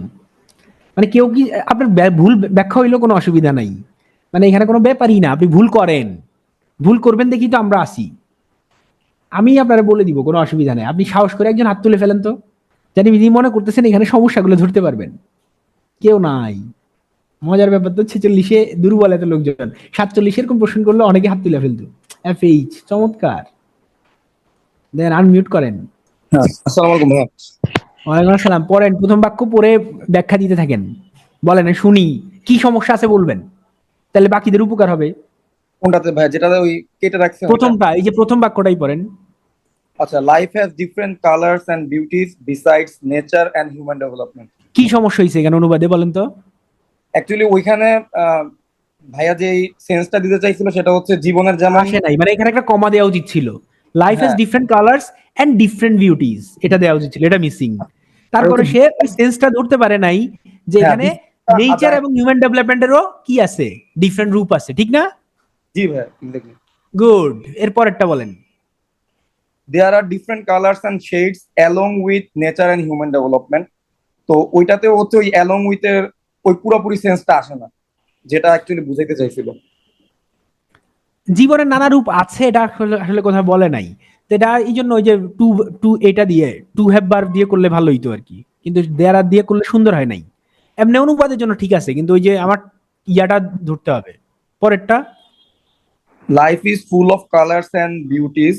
এটা অনুবাদই ভুল হইছে, কারণ আমি তো বলি না জীবন কালারে পরিপূর্ণ, মানে জীবন রঙে পরিপূর্ণ বলছি। জি ভাই, না ওইটা তো বলা হয়নি। হ্যাঁ, আর বিসাইড একই সমস্যা, পরেরটা একই সমস্যা। আর লাইফ আমি ব্যাখ্যা দিয়ে দিচ্ছি, এটা পড়েন। আচ্ছা, life has various forms and colours with that nature and human development. ভাই প্রথমটা মনে হয় ঠিক আছে, প্রথম লাইনটা with that nature and human development, এই জায়গায় অনুবাদ ঠিক আছে, কিন্তু কমা দিয়ে যদি এটা করা হয়তো ফ্লোটা আসতো, এরপর এখানে ফুল স্টপ দেয় নাই, কিন্তু সে বড় হাতের ওয়ার্ড দিয়ে শুরু করছে। আবার উইথ দ্যাট এটাকে কমা দিয়ে নেচার এন্ড এটারে কমা দিয়ে সে বলতে পারতো, বা এখানে এটা দিয়ে সে বলতে পারতো এই যে এই লোক যে ভুল করছে এটা বুঝতে পারেন নাকি, দেখেন আপনারা অ্যাফার্মেটিভ এগ্রিমেন্ট নেগেটিভ এগ্রিমেন্ট পড়ছেন না? এই দেখেন পরেরটা, দেখেন পরেরটাতে সমস্যা বলেন। আসলে শিওর না, মানে এটা আমি নিজেও আসলে এই টাইপের করছিলাম আর কি। এটার ভুলটা কোথায় একটু বললে ভালো। কোনটা কোনটা?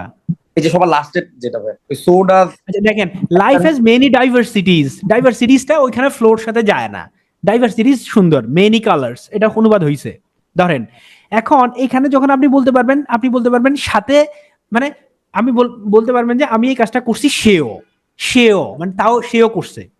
তাহলে জীবনের নানা রূপ আছে, তাহলে নেচার এন্ড হিউম্যান ডেভেলপমেন্টেরও আছে, বা হিউম্যান ডেভেলপমেন্ট এন্ড নেচারেরও। এই কথাটা ইংরেজিতে কিভাবে বলে?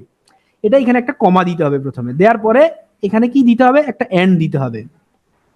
এন্ড দেওয়ার পরে আপনি বলতে পারবেন যে সো ডাজ না, এখানে তো ডু হবে, ডাজটা দরকার নাই, সো হ্যাভ।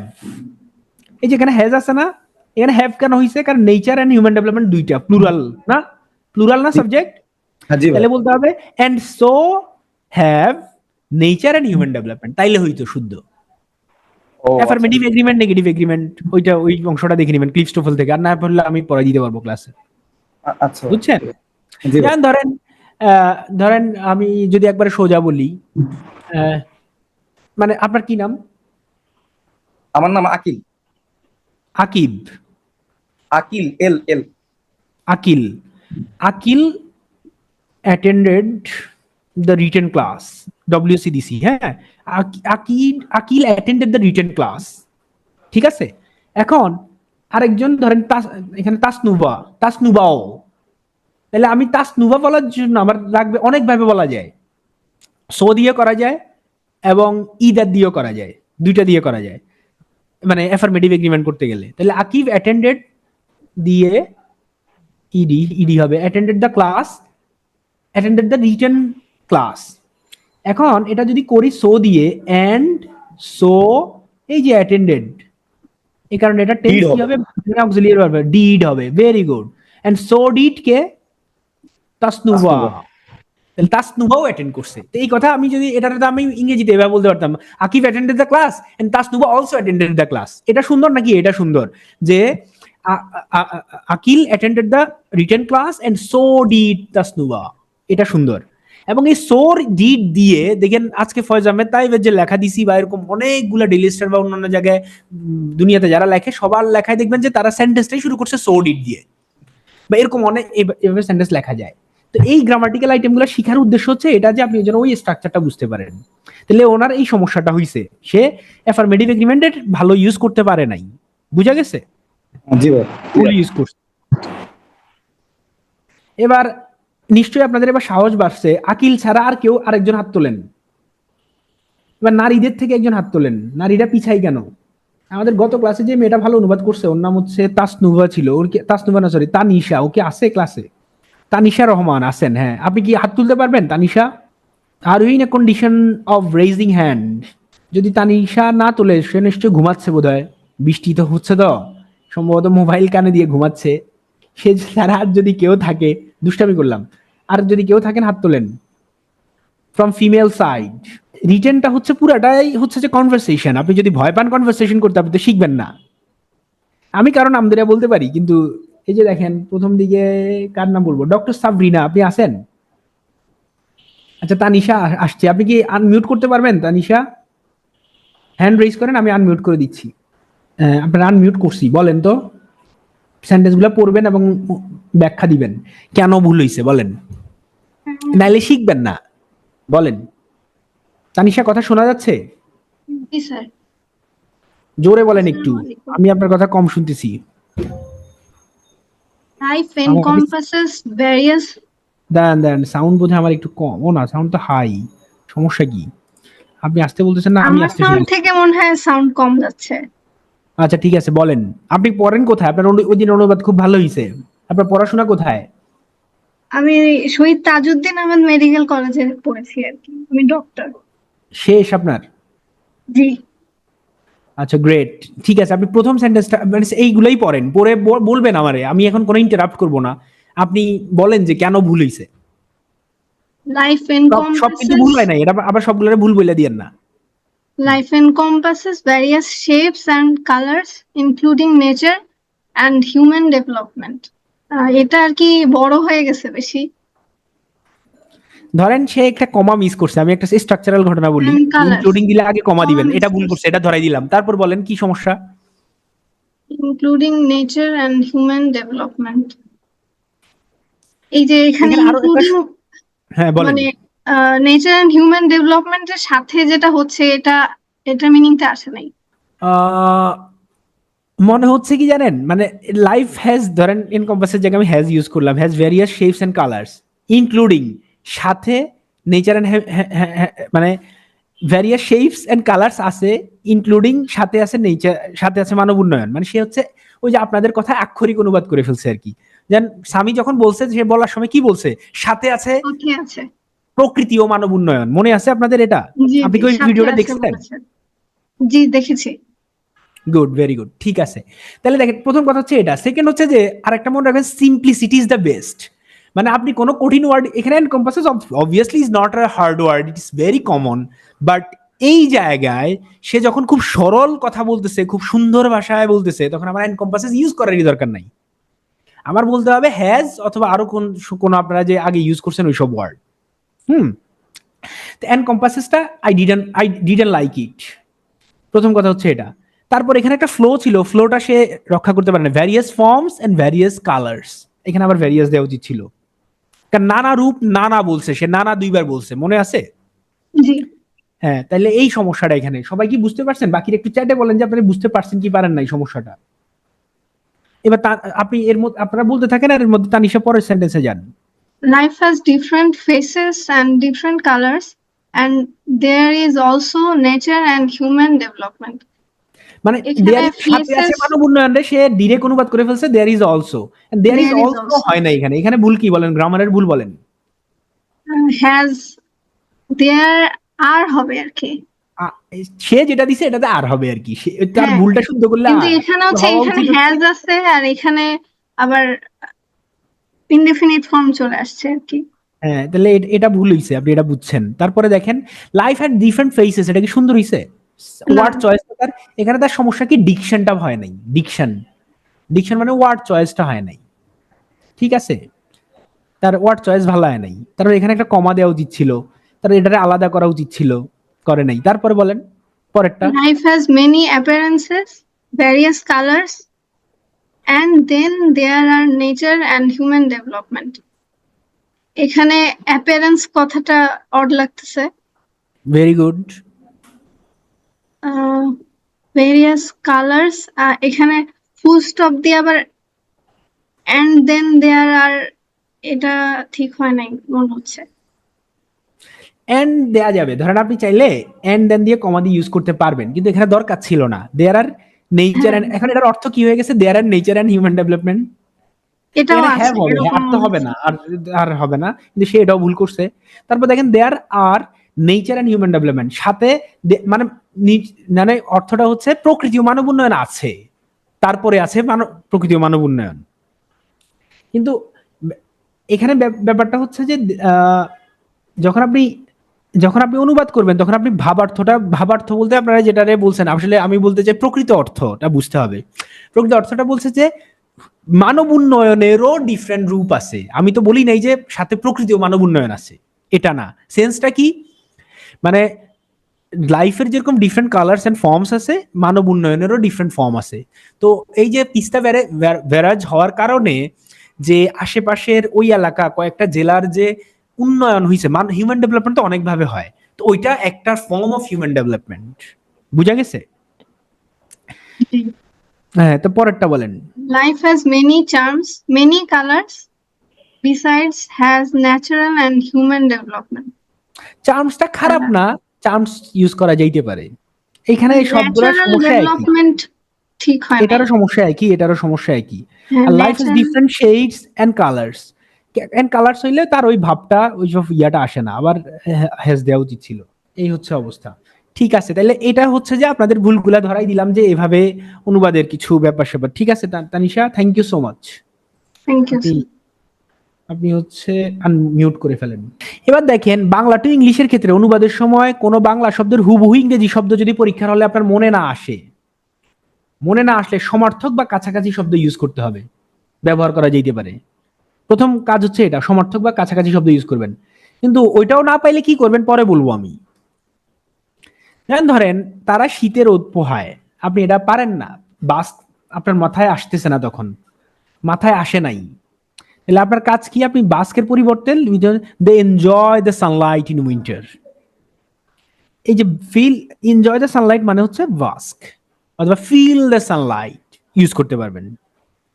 না যদি আপনার কোনোটাই মনে না আসে তখন কি করবেন পরে মানে জানবো আমরা। যারা আমরা এরকম অনুবাদ দেখি না, এই যে দেখেন ওই যে 45তম বিসিএস এ আসছে, হাসতে হাসতে মেয়েটা বা এই যে কাঁদতে কাঁদতে, এই টাইপের একটা উদাহরণ আসে। আপনারা যারা ব্যাংকে পরীক্ষা দিবেন এই নোটে আমি এই সেম নোটে আমি বলে রাখি, মানে আগামী ক্লাসের আরো একটা অপশন দিয়ে রাখি আপনাদেরকে শেষে মন্তব্য নেওয়ার জন্য। আপনারা চাইলে যেটা করতে পারেন যে রিসেন্ট যারা বিভিন্ন পরীক্ষায় অংশগ্রহণ করতেছেন তারা চাইলে ওই পরীক্ষার প্রশ্ন আমাদের এখানে শেয়ার করতে পারেন। আমরা একবারে আজকে তাজা প্রশ্ন আজকে ট্রান্সলেট করব, দরকার হলে ক্লাসে এটারই ট্রান্সলেট থাকবে, তখন রিসেন্ট ইস্যুগুলো আপনাদের ট্রান্সলেট হয়ে যাবে। সেটা ব্যাংকও হইতে পারে, কোনো অসুবিধা নাই। ব্যাংকের অনুবাদ বিসিএস এর থেকে, বিসিএস এর অনুবাদ অন্যরকম কঠিন আর ব্যাংকের অনুবাদ অন্যভাবে কঠিন। তো সেটা দুইটার ফর্ম, মানে দুইটার টপিকস আলাদা।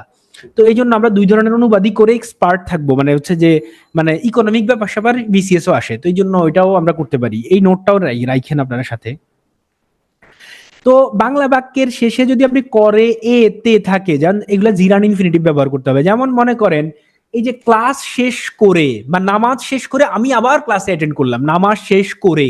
একটু আগে আমি যে ডেইলি স্টারে যে ইয়াটা দেখাইলাম সেখানেও দেখবেন এরকম করে, খেয়ে, গিয়ে এই টাইপের এক্সাম্পল আছে। তো এটা আমরা 3 নাম্বার ক্লাসে এটা নিয়ে আলোচনা দেখবো, মানে যখন আমরা ট্রান্সলেটিং নন ফাইনাইটস করবো। হ্যাঁ, ট্রান্সলেটিং নন ফাইনাইট, এই ক্লাস আমরা এটা দেখবো যে এইভাবে এগুলোর অনুবাদ কেমনে করতে হয়। যেন নন ফাইনাইটের অনুবাদ না জানলে আপনার অর্ধেক অনুবাদই শেষ। আর যেমন বাংলা থেকে ইংরেজি অনুবাদে ক্রিয়েটিভিটি দেখানোর সুযোগ কম, আপনি বেশি ক্রিয়েটিভিটি দেখাইতে পারবেন না। আপনার বাংলা যা বলছে আপনি কাছাকাছি অনুবাদ করে ফেলবেন। তো ইংরেজি ল্যাঙ্গুয়েজ আর বাংলা ল্যাঙ্গুয়েজ কিন্তু সেম না। এই জন্য আপনি যখন ইংরেজি থেকে অনুবাদ করবেন আপনি ক্রিয়েটিভ হইতে পারবেন, কিছু ওয়ার্ড বাদ দিতে পারবেন, লিবার্টি নিতে পারবেন। একটু আগে লিবার্টি কিভাবে নেয় আমরা দেখাইছি। কিন্তু বাংলা থেকে ইংরেজিতে এই কাজটা কম করবেন। একেবারে ওয়ার্ড বেসড অনুবাদ করা যাবে না, কিন্তু আপনি হচ্ছে যে অনুবাদ করার সময় মাথায় রাখবেন যে আমি খুব বেশি ছাড় খুব দিবেন না, মানে মোটামুটি যেরকম আছে ওরকম অনুবাদ করবেন। ইংলিশ টু বাংলা অনুবাদ করার সময় কি করবেন, এই টিপস গুলা প্রথমে পড়েন। আক্ষরিক অনুবাদ আমি এখানে লিখে রাখছি আপনাদের ভাষায়, আপনারা যেটা আক্ষরিক অনুবাদ বলেন, মানে আক্ষরিক অনুবাদ করা যাবে না, মানে ওই যে ওইরকম। আর আপনাদের ভাষায় যেটা থিমেটিক অনুবাদ করবেন, ক্রিয়েটিভিটি দেখানোর সুযোগ আছে এখানে। আপনি চাইলে ভাষাগত সৌন্দর্য রক্ষার্থে থিমের আশেপাশে থাকা যাবে, মানে ডিরেক্ট অনুবাদ করতে হবে এরকম না। যেটা ডিরেক্ট অনুবাদ হবে না সেটার আশেপাশে থাকলে হবে। কমপ্লেক্স এবং কম্পাউন্ড সেন্টেন্স যদি থাকে সেটাকে ছোট ছোট করে অনুবাদ করা যাবে। একটু আগে আমরা দেখছি, আবার দেখবো, আগে দেখানো হয়েছে এটা। ক্লজ মার্কার নন ফাইনাইট দাগিয়ে বা ফ্রেজ আলাদা করে ফেলতে পারেন। যেহেতু ইংরেজি বাক্য শেষের থেকে অনুবাদ করতে আপনি শেষের থেকে ফ্রেজের নাম্বারিং করতে পারেন, 1 2 3, ধরেন 3টা ফ্রেজ আছে, 3টার এই দিক থেকে অনুবাদ করা শুরু করবেন, উল্টা দিক থেকে, তখন অনুবাদ তাড়াতাড়ি করতে পারবেন। এমনিও করতে পারবেন, যেন আমি আগে অনুবাদ করার সময় আমি কিন্তু এত কিছু চিন্তা করতাম না, আমার এমনি হয়ে যেত। কিন্তু আপনাদের পড়ার জন্য আমার এটা জানতে হইতেছে যে এটা পিছন থেকে অনুবাদ করানো শিখানো লাগবে বলাবেন। তারপর দেখেন এটা ন্যাচারাল যখন আপনি করতে করতে হয়ে যাবে, আপনার এইসব রুল ফুল মনে রাখার দরকার নেই। এগুলো রুলও না, এগুলো জাস্ট একটা বেসিক জিনিস, বেসিক কথাবার্তা, যে এটা অনুবাদ করার সময় বাংলা থেকে ইংরেজি বাক্যের গঠন উল্টা বিদায়, বাংলার ইংরেজি বাক্যের গঠন উল্টা বিদায়, ওই পিছন থেকে ফ্রেজের নাম্বারিং করে দেখবে। এটার আমরা উদাহরণ দেখবো। পরিভাষা যদি দুর্বোধ্য হয়, যেমন ধরেন এরকম কোন, যেমন ধরেন নন পারফর্মিং লোন, এনপিএল, যেমন ধরেন মেডিকেলের কোনো টার্ম আসছে যেটার আপনি বাংলা ডিরেক্ট পাইতেছেন না, বা বাংলা আরো কঠিন ইংরেজি থেকে, তখন আপনি ইংরেজিটারই ওই যে ট্রান্সলিটারেট করবেন, মানে যেটা আছে এটার বাংলায় লিখে দিবেন। অথবা ইংরেজি শব্দটাই অক্ষত রাখা যাবে, এটা নিয়ে কোনো সমস্যা নাই, নাম্বার কাটবে না। যদি ডিরেক্ট অনুবাদ না থাকে আপনি কি করবেন? এখন ইংরেজি এলিমেন্টস অফ সেন্টেন্স, ইংরেজি বাক্য অনুবাদ করার সময় এটা বোঝা খুব জরুরি। এলিমেন্টস অফ সেন্টেন্স, একটা সেন্টেন্সে কি কি থাকতে পারে। একটা সেন্টেন্সে এগুলার বাইরে দুনিয়াতে কিছু থাকে না, এই 5টা জিনিস থাকে: subject, verb, complement, object, adverbial বা মডিফায়ার। বেসিক সেন্টেন্সের স্ট্রাকচার হচ্ছে প্রথমে সাবজেক্ট থাকবে, ভার্ব থাকবে, কমপ্লিমেন্ট থাকবে, অবজেক্ট থাকবে, অ্যাডভার্বিয়াল থাকবে। আবার এই ইয়াটা উল্টে যাইতে পারে, এখানে আইসা এই যে এটা প্রথমও দিতে পারেন আপনি। আবার কোনো সেন্টেন্সে কমপ্লিমেন্ট নাও থাকতে পারে, কমপ্লিমেন্ট থাকতে পারে কোনো কথা নাই, অবজেক্ট থাকতে পারে, আবার অবজেক্ট নাও থাকতে পারে, কমপ্লিমেন্ট থাকবে, এটা হইতে পারে। আমরা এরকম স্ট্রাকচার আরো পরে ভবিষ্যতে দেখবো। আজকে এই যে একটু আগে আমি আলোচনা করছি যে আপনারা নিশ্চয়ই টের পাইছেন, বা আরো দেখবো। আমরা ডিরেক্ট ধরেন আজকের পত্রিকা খুলে তাজা পড়তে পারি সেন্টেন্স, যে এখানে কিভাবে সেন্টেন্স লিখছে। তাহলে বাক্যের কোনো অংশ আপনি যদি অনুবাদ করতে চান, আপনার প্রথম কাজ কি? সাবজেক্ট বের করা, তারপর ভার্ব বের করা, এটা করতেই হবে আপনার। এই ভার্বকেই আপনার প্রশ্ন করতে হবে, করে বাকি অংশগুলা সেন্টেন্সের কোন অংশ, এই যে স্কেলটা, এলিমেন্টস গুলা বের করে ফেলতে হবে। এলিমেন্টস গুলো বের করে শেষে সাবজেক্ট অনুবাদ করে, শেষের দিক থেকে অনুবাদ করে শেষে ভার্বটা লাগাই দিতে হবে। বা ইংরেজি হলে প্রথমে ভার্ব লাগাবেন। দেখেন সাবজেক্ট কিভাবে পাবেন এটা আমরা গত ক্লাসেও পড়ছি যে ভার্বকে কে বা কি দিয়ে প্রশ্ন করবেন। যেমন এই যে 45তম বিসিএস এর এই কম্প্রিহেনশন থেকে আমি এই উদাহরণটা নিছি, এটা খুব ভালোভাবে খেয়াল করেন, খুব ভালোভাবে মনোযোগ দিয়ে। তারা লিখছে এটা ইকো ট্যুরিজম নিয়ে একটা আসছে, নিশ্চয়ই যারা প্রশ্ন দেখছেন দেখে ফেলছেন অলরেডি। অ্যান্ড অফশর্ট, এটা তো হওয়া উচিত ছিল অফশর্ট, আচ্ছা, offshoot of the environmental movement of 1970s, 70 দশকের ওই যে পরিবেশ আন্দোলনের ফলাফল হিসেবে eco tourism has come into its own over the past 2 decades। মানে ইকো ট্যুরিজম কি হয়েছে গত 2 শতাব্দী ধরে has come into its own। এখানে কেউ আছেন যে বলতে পারবেন যে has come into its own মানে কি? Is there anyone without checking dictionary? Check করলে কোনো লাভ নাই, মানে আপনি চেক করে ধরেন বলে দিলেন, দিলে আপনার বাহবা পাইলেন, কিন্তু আপনার কোনো উন্নতি হইল না। এটা না কইরা কেউ বলতে পারবেন যে এখানে এটা মানে কি? নিজের রূপে ফিরে আসা, প্রীতিলতা সেন বলছেন। আরেকজন বলছে ইমার্জড, নিজস্বতা, একটা হয় নাই এখনো পর্যন্ত, বাকিরা বলেন আমি একটা হয় নাই বলাতে বাকিরা হয়তো ভয়ে এখন লিখবেন না। যাই হোক, এই যে এটা দেখেন, এরপরে সেন্টেন্সটাকে আমি অন্যভাবে লিখছি, নিজ পরিচয় প্রস্ফুটিত, এটা কাছাকাছি হইছে, নিজের রূপে ফিরে আসে। এই দেখেন কামিং টু ওন মানে কি আসলে, এই দেখেন এটা, এবার পরেন দেখেন বুঝবেন। আমি এখন কি করছি জানেন, সাবজেক্টটা আগে কোথায় ছিল, এই যে এখানে ছিল, আমি কি করছি এটারে এখানে নিয়ে আসছি, প্রথমে নিয়ে আসছি। অ্যান্ড অফশর্ট অফ এনভায়রনমেন্টাল মুভমেন্ট মানে 1970 দশকের এনভায়রনমেন্টাল মুভমেন্টের মানে পরিবেশ আন্দোলনের ফলাফল হিসেবে 70 দশকের eco tourism has become increasingly popular. বুঝা গেছে, মানে এটা জনপ্রিয় হয়েছে, has come into its own মানে ইকো ট্যুরিজম এই আন্দোলনের পর থেকে, মানে আন্দোলনের ফলাফল হিসেবে এই ইকো ট্যুরিজম ইনক্রিজিংলি পপুলার মানে খুবই মারাত্মক জনপ্রিয়তা লাভ করছে ওভার দ্য পাস্ট 2 ডিকেডস, গত 2 দশক ধরে। এখন দেখেন এই সেন্টেন্সে কি কোনো অবজেক্ট আছে? কেউ কি বলতে পারবেন এই সেন্টেন্সের অবজেক্ট কোনটা? আমি পুরা পুরস্কার দিব যদি এই সেন্টেন্সে কি অবজেক্ট বের করতে পারেন, মানে 500 টাকা পুরস্কার দেওয়া হবে। এখন বিকাশ করবো, আরিফিনরে বলবো যে এখন 500 টাকা পাঠাইতে আপনাদেরকে বিকাশে। কেউ যদি অবজেক্ট বের করতে পারেন এই সেন্টেন্সের, বলেন। সাহসী ফিমেল মেল তাসনুবা নাই, আর কেউ অবজেক্ট বের করতে পারবেন? আচ্ছা, দিগন্ত কি চিটং এর, মানে আপনি কি চিটং সম্পর্কে কি বললেন? আপনি কি মানে চিটাঙে থাকেন? এই যে ডক্টর সাবরিনা, আপনি ভুল করছেন, আমি এটাই চাইতেছিলাম যে একজন ভুল করেন। সাবরিনা ভুল করছেন, চমৎকার। দেখেন, প্রথম কথা হচ্ছে গত ক্লাস যদি ভালো করে খেয়াল করেন, আমি বলছি যে বিকাম হচ্ছে যে একটা লিঙ্কিং ভার্বের পরে সবসময় অ্যাডজেক্টিভ বসে, যে পপুলার অ্যাডজেক্টিভ, এবং অ্যাডজেক্টিভ ক্যান নেভার বি সেন্টেন্সের অবজেক্ট, ঠিক আছে, can never be an object. তো এই জন্য ইকো ট্যুরিজম কি হয়েছে, জনপ্রিয় হয়েছে। এটা হচ্ছে যে কমপ্লিমেন্ট সেন্টেন্সের, সব অ্যাডজেক্টিভ যেহেতু বসছে অ্যাডজেক্টিভ কমপ্লিমেন্টের কাজ করে। তাহলে ইকো ট্যুরিজম যা পপুলারতা, দেখছেন, এটা এই জন্য এখানে অবজেক্ট নাই। এই যে এখানে দিগন্ত লিখছে I am born I was born হবে। আচ্ছা যাই হোক, ওটা ভুল না ধরি আমরা। I was born in Chittagong, আপনি চিটাগং এখন নাই, এটা চট্টগ্রাম, আচ্ছা তাও মাইনে নিলাম। তারপরে মেড ইন নোয়াখালী, আপনি নোয়াখালীতে তৈরি হয়েছেন। তারপরে হচ্ছে live in Dhaka.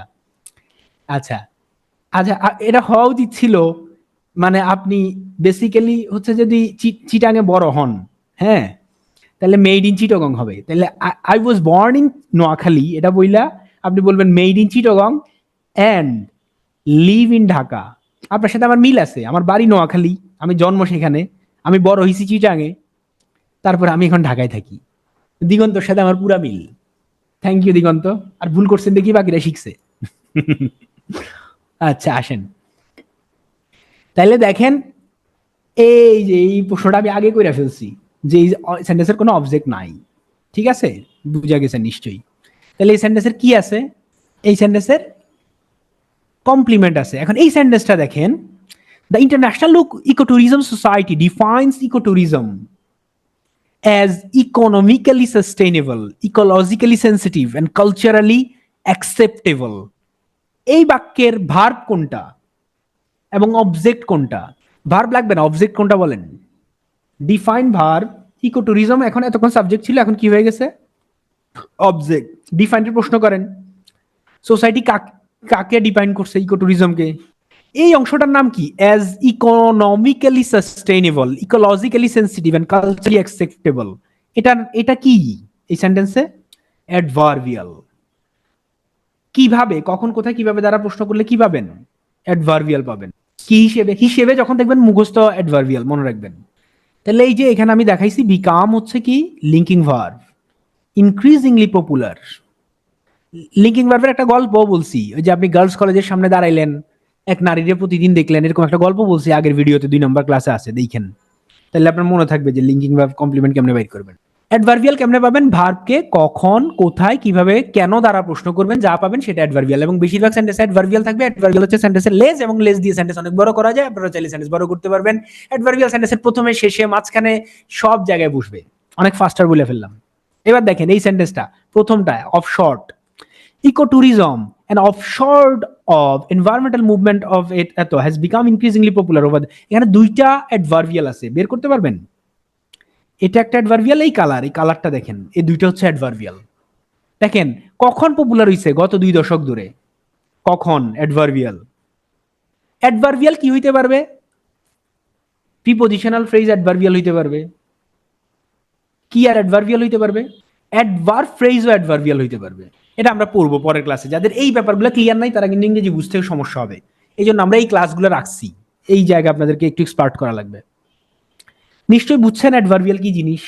R verb নিশ্চয়ই চিনাইতে হবে না, তবে মডিফায়ার বুঝতে ফ্রেজ, বিশেষ করে অ্যাডজেক্টিভ ফ্রেজ এবং পার্টিসিপল, এটা জরুরি। আমরা এগুলো ধাপে ধাপে শিখবো। পরীক্ষার হলে প্রশ্ন পাওয়ার পরে পুরো অনুবাদের প্যাসেজটি আগে পড়ে ফেলবেন। টিপস, তাহলে জানা অনেক শব্দের অর্থ গেস করে ফেলতে পারবেন কনটেক্সট দেখে। কোনো ওয়ার্ডের অর্থ জানেন না, কনটেক্সট দেখে বুঝে ফেলবেন যে এটার অর্থ কি বলছে। আচ্ছা, একজন জিজ্ঞেস করছেন কি? আচ্ছা, এই সেন্টেন্সে এখানে একটু ঝামেলা আছে। ওই যে আপনি মনে করাই দিয়েছেন, ভালো হয়েছে, আমি মুখে বলে ফেলছি। ইকোট্যুরিজম কি বলছেন? An offshore and adverbial of, এখানে এটা না, অ্যাডভার্বিয়াল না, এটা এখানে এটা হচ্ছে যে কি এটা হচ্ছে অ্যাপোজিটিভ, বুঝছেন? আচ্ছা, আগেও কি একই জিনিস বলছি? যদি বইলা থাকি তাহলে দাঁড়ান, আগের সেন্টেন্সের স্ট্রাকচার কেমন ছিল আমি দেখি, তাহলে ভুলে বলে ফেলতে পারি। দাঁড়ান, an offshore of environmental movement. আচ্ছা, আমি প্রথমে মনে করছি এটা অ্যাজ হবে, অ্যাজ অ্যান অফশোর হবে। মূল প্রশ্ন দেখতে হবে যে অ্যাজ অ্যান অফশোর আছে নাকি। আমি এটা অ্যাজ অ্যান অফশোর হিসেবে পড়ছি। অ্যাজ যদি থাকতো অ্যাজ অ্যান অফশোর, তাহলে এটা অ্যাডভার্বিয়াল হইতো। এটা কিন্তু এখন অ্যাডভার্বিয়াল না। হ্যাঁ, এটা হচ্ছে যে এখানে কি হিসেবে কাজ করতেছে? এটা হচ্ছে যে অ্যাপোজিটিভ। মনে রাখেন, এটা ভুল হইছে, কারেকশন করে নেন। অ্যাপোজিটিভ অ্যাজ, আমি অ্যাজ মনে করছি, এখানে একটা অ্যাজ আছে। অ্যাজ থাকলে এটা অ্যাডভার্বিয়াল হইতো। হিসেবে যা আছে সব অ্যাডভার্বিয়াল হবে এই হিসেবে, কিন্তু এখানে অ্যাডভার্বিয়াল না, এটা অ্যাপোজিটিভ। আর অ্যাপোজিটিভের অনুবাদ কিভাবে করতে হয় সেটা আমরা দেখাবো। Thank you. কে ধরছেন এটা? এই যে আকিল, থ্যাংক ইউ আকিল। আচ্ছা, দেখছেন পড়ার সময় দেখা ভুল পড়তে পারি আমি, কোনো অসুবিধা নাই। তো এই যে আপনারা আসেন, ধরাই দিবেন। আচ্ছা আসেন, তারপরে তাহলে প্যাসেজটা পড়ে ফেলবেন, পড়ে হচ্ছে যে কনটেক্সটটা বুঝবেন। অ্যাবশর্ট অ্যাডজেক্টিভ ফ্রেজও হবে, এটা অ্যাডজেক্টিভ ফ্রেজও আবার appositive. Adjective phrase can be, মানে যেটা অ্যাপোজিটিভ সেটা অ্যাডজেক্টিভ ফ্রেজ হইতে পারবে, নাউন ফ্রেজ হইতে পারবে। কি জিজ্ঞেস করছেন এটা? আকাশ আহমেদ। তারপর তাহলে কনটেক্সটটা বুঝবেন, এবং নিয়ম হচ্ছে প্রথমেই পড়ে ফেলবেন পারলে, প্রশ্ন হাতে পায়া প্রথমে হচ্ছে আপনি প্রশ্নটা পড়ে ফেলবেন, ট্রান্সলেশনগুলো, তখন ওয়ার্ডও গেস করতে পারবেন, এর মধ্যে কয়েন এজ করতে পারবেন। তো কনটেক্সট দেখে আপনি কোনো ওয়ার্ডের অর্থ না পারলে ওই যে কনটেক্সট দেখে গেস করতে পারবেন, গেস করবেন। এবং ধরেন ইংরেজি শব্দে এরকম কিছু ওয়ার্ড আসছে, আপনি মানে ওটা যদি বাংলা করেন, বাংলাটা অনুবাদ হইলে বিশ্রী লাগবে, তখন আপনি অনুবাদের সৌন্দর্য, সাবলীলতা নষ্ট করতে পারে এরকম অপ্রয়োজনীয় শব্দ বাদ দিয়ে দিতে পারবেন, কোনো অসুবিধা নেই। এটা অনুবাদের কোনো সমস্যা হবে না, নাম্বারও কমবে না। কিন্তু ওটা বুঝতে হবে কোনটা অপ্রয়োজনীয়, এটা ইম্পর্টেন্ট। প্রশ্নে এরকম কোনো শব্দ পেলেন যার অর্থ আপনি জানেন না বা কোনোভাবে অনুমান করতে পারছেন না, বাদ দিয়ে অনুবাদ করেন, ওই শব্দটা বাদ দিয়ে অনুবাদ করবেন। কিন্তু ভুল অনুবাদ করেন না, যেটার কারণে পরীক্ষকের এক্সপ্রেশন আপনার উপর খারাপ হবে। ইভেন আপনি যদি কোনো সেন্টেন্সও মাঝখানে পুরা অর্থ কিচ্ছু বুঝতে চান না, পারেন না, ওটা পুরাটা বাদ দিয়ে পরের লাইন অনুবাদ করবেন, ওই কিছু নাম্বার কাটা যাবে, কিন্তু মানে এক্সপ্রেশন খারাপ হবে না। পরীক্ষক ধরে নিবে যে ওই সেন্টেন্স আপনি খেয়ালই করেন নাই। উল্টা দিক থেকে অনুবাদ কেমন, আমরা একটা উদাহরণ দেখি। এই যে একটা বাক্য নিলাম, the recent global recession has open up great opportunities for the business sector of Bangladesh. সেন্টেন্সটা সবাই একবার মনোযোগ দিয়ে পড়েন। এটার এই সেন্টেন্সের সাবজেক্ট কোনটা বলেন সবাই? সাবজেক্ট ভার্বকে কে বা কি দিয়ে প্রশ্ন করেন? দ্য রিসেন্ট না রে ভাই তাসনুবা, দ্য রিসেন্ট না, দ্য রিসেন্ট গ্লোবাল রিসেশন ভার্বের আগে পুরাটাই সাবজেক্ট। এবং এটার নাম কি? কোন ফ্রেজ এটা বলেন তো? ফ্রেজের মধ্যে কোন ফ্রেজ এটার নাম? Adjective phrase, adverb phrase, noun phrase, prepositional phrase, কোনটা? অবশ্যই নাউন ফ্রেজ। কতগুলা শব্দ যদি একসাথে থাকে এবং সেটা নাউনের মতো কাজ করে সেটার নাম নাউন ফ্রেজ। মানে নাউনের মতো কাজ করে অথবা সেন্টেন্সের সাবজেক্ট পজিশনে বসে, তাহলে সেটা নাউন ফ্রেজ। নাউন ফ্রেজ ছাড়া অন্য কোনো কিছু সাবজেক্ট পজিশনে বসে না, আর বসলে সেটা অন্য আলাপ, লিটারেচারের আলাপ, সেটা পরে। তাহলে এটা বুঝা গেছেন যে সাবজেক্ট। ভার্ব কোনটা? হ্যাজ ওপেন্ড আপ, এটা না ভার্ব? ভার্ব ফ্রেজ, এটা একই কথা। কি করছে? এটা পুরাটা সেন্টেন্সের অবজেক্ট, কিন্তু চাইলে এটা আমরা অ্যাডভার্বিয়াল দিয়ে আলাদা করতে পারবো। যেমন for the business sector of Bangladesh, এটা একটা অ্যাডভার্বিয়াল তার জন্য। আবার চাইলে এটা পুরাটারে আমরা অবজেক্ট ধরতে পারবো, এটাও অবজেক্ট ধরতে পারবো আলাদা করে। তাহলে সাবজেক্টের অনুবাদ কি হবে? সবাই লিখেন তো। দ্য রিসেন্ট গ্লোবাল রিসেশন, এটার অনুবাদ কি? গ্রেট অপরচুনিটিজ হচ্ছে পুরাটা মিলাই অবজেক্ট, কিন্তু গ্রেট অপরচুনিটিজ দুই পরেরটা বাদ দেন, তাহলে গ্রেট অপরচুনিটিজ একা অবজেক্ট। শান্তনু, এটার অনুবাদ লেখেন তো সবাই। দ্য রিসেন্ট সাম্প্রতিক, গ্লোবাল, গ্লোবাল মানে কি? বৈশ্বিক, রিসেশন মানে কি? আর্থিক মন্দা। তাহলে অনুবাদ কি হবে? সাম্প্রতিক বৈশ্বিক মন্দা। এটা বুঝে আপনি সাবজেক্ট বের করে ফেলেন, আপনার প্রথম কাজ শেষ। এবার ভার্বের প্রশ্ন কইরা আপনি হচ্ছে যে পরের অংশ বের করবেন, এবং বের করে আপনি পিছন দিক থেকে অনুবাদ শুরু করবেন। তাহলে পিছন দিকে for the business sector of Bangladesh, আপনি চাইলে এটা অনুবাদ করতে পারেন একবারে পিছনের, বাংলাদেশের ব্যবসায়িক খাতে। এটা অনুবাদ করা যাবে আলাদাভাবে। যদি আমি অ্যাডভার্বিয়াল চিন্তা করি তাইলে এটা করা যাবে। যদি আমি পুরাটা অবজেক্ট একসাথে অনুবাদ করি তাও করতে পারবো। বাংলাদেশের বিশাল সম্ভাবনা, বাংলাদেশের ব্যবসায়িক খাতে বিশাল সম্ভাবনার দুয়ার, এটাও আমরা একসাথে বলতে পারবো, অথবা দুইটার আলাদা করে অনুবাদ করতে পারবো, ইচ্ছা আমার। তাহলে গ্রেট অপরচুনিটিস মানে কি? সম্ভাবনার দুয়ার। বিশাল না বললে হবে। বিশাল কেন বলছি? গ্রেট আছে এই জন্য। সম্ভাবনার দুয়ারের ইয়া হচ্ছে যে এটা অপরচুনিটিস, এটা অপরচুনিটিস না অপরচুনিটিস, যাই হোক। তাহলে এবার দেখেন, ওপেন্ড আপ মানে উন্মোচন করে দিয়েছে। এখন দিয়েছে কেন লিখছি? কারণ এখানে একটা হ্যাজ ছিল, ওই যে একটু আগে করেছে, গিয়েছে, খেয়েছে বলছি, এই জন্য এটা দিয়েছে। এবার আপনি পুরো সেন্টেন্সটা পিছন থেকে অনুবাদ করে আসেন। এই যে দেখেন পিছনে কি ছিল? প্রথমে আমি সাবজেক্ট দিতে হবে স্বাভাবিকভাবে, কর্তা। সাম্প্রতিক বৈশ্বিক মন্দা, পিছন থেকে বাংলাদেশের ব্যবসায়িক খাতে বিশাল সম্ভাবনার দুয়ার উন্মোচন করে দিয়েছে। বাংলায় ভার্ব পরে যায়, তাহলে কি হবে? এই যে পিছন থেকে অনুবাদ শুরু করেন। এই যে আসেন, প্রথমে সাবজেক্ট দিলাম দ্য গ্লোবাল রিসেশন, তারপরে বাংলাদেশের ব্যবসায়িক খাতে, এই যে বাংলাদেশের ব্যবসায়িক খাতে পেছন থেকে বিশাল সম্ভাবনার দুয়ার, বাংলাদেশের ব্যবসায়িক খাতে বিশাল সম্ভাবনার দুয়ার, পিছন থেকে অনুবাদ করে আসছি, উন্মোচন করে দিয়েছে। নিশ্চয়ই বুঝা গেছে। যদি বুঝা যায়, এই সেন্টেন্সটা দেখেন, ওই যে ইসরায়েলের যে অনুবাদটা আপনারা সবাই মিলে করছেন, বলেন এখানে কোনটা কি? সাবজেক্ট কই? এখানে সাবজেক্ট কি বলেন? পুরাটা লিখবেন কোনটা সাবজেক্ট। এটা টেলিগ্রাম গ্রুপে করাইছি আমরা।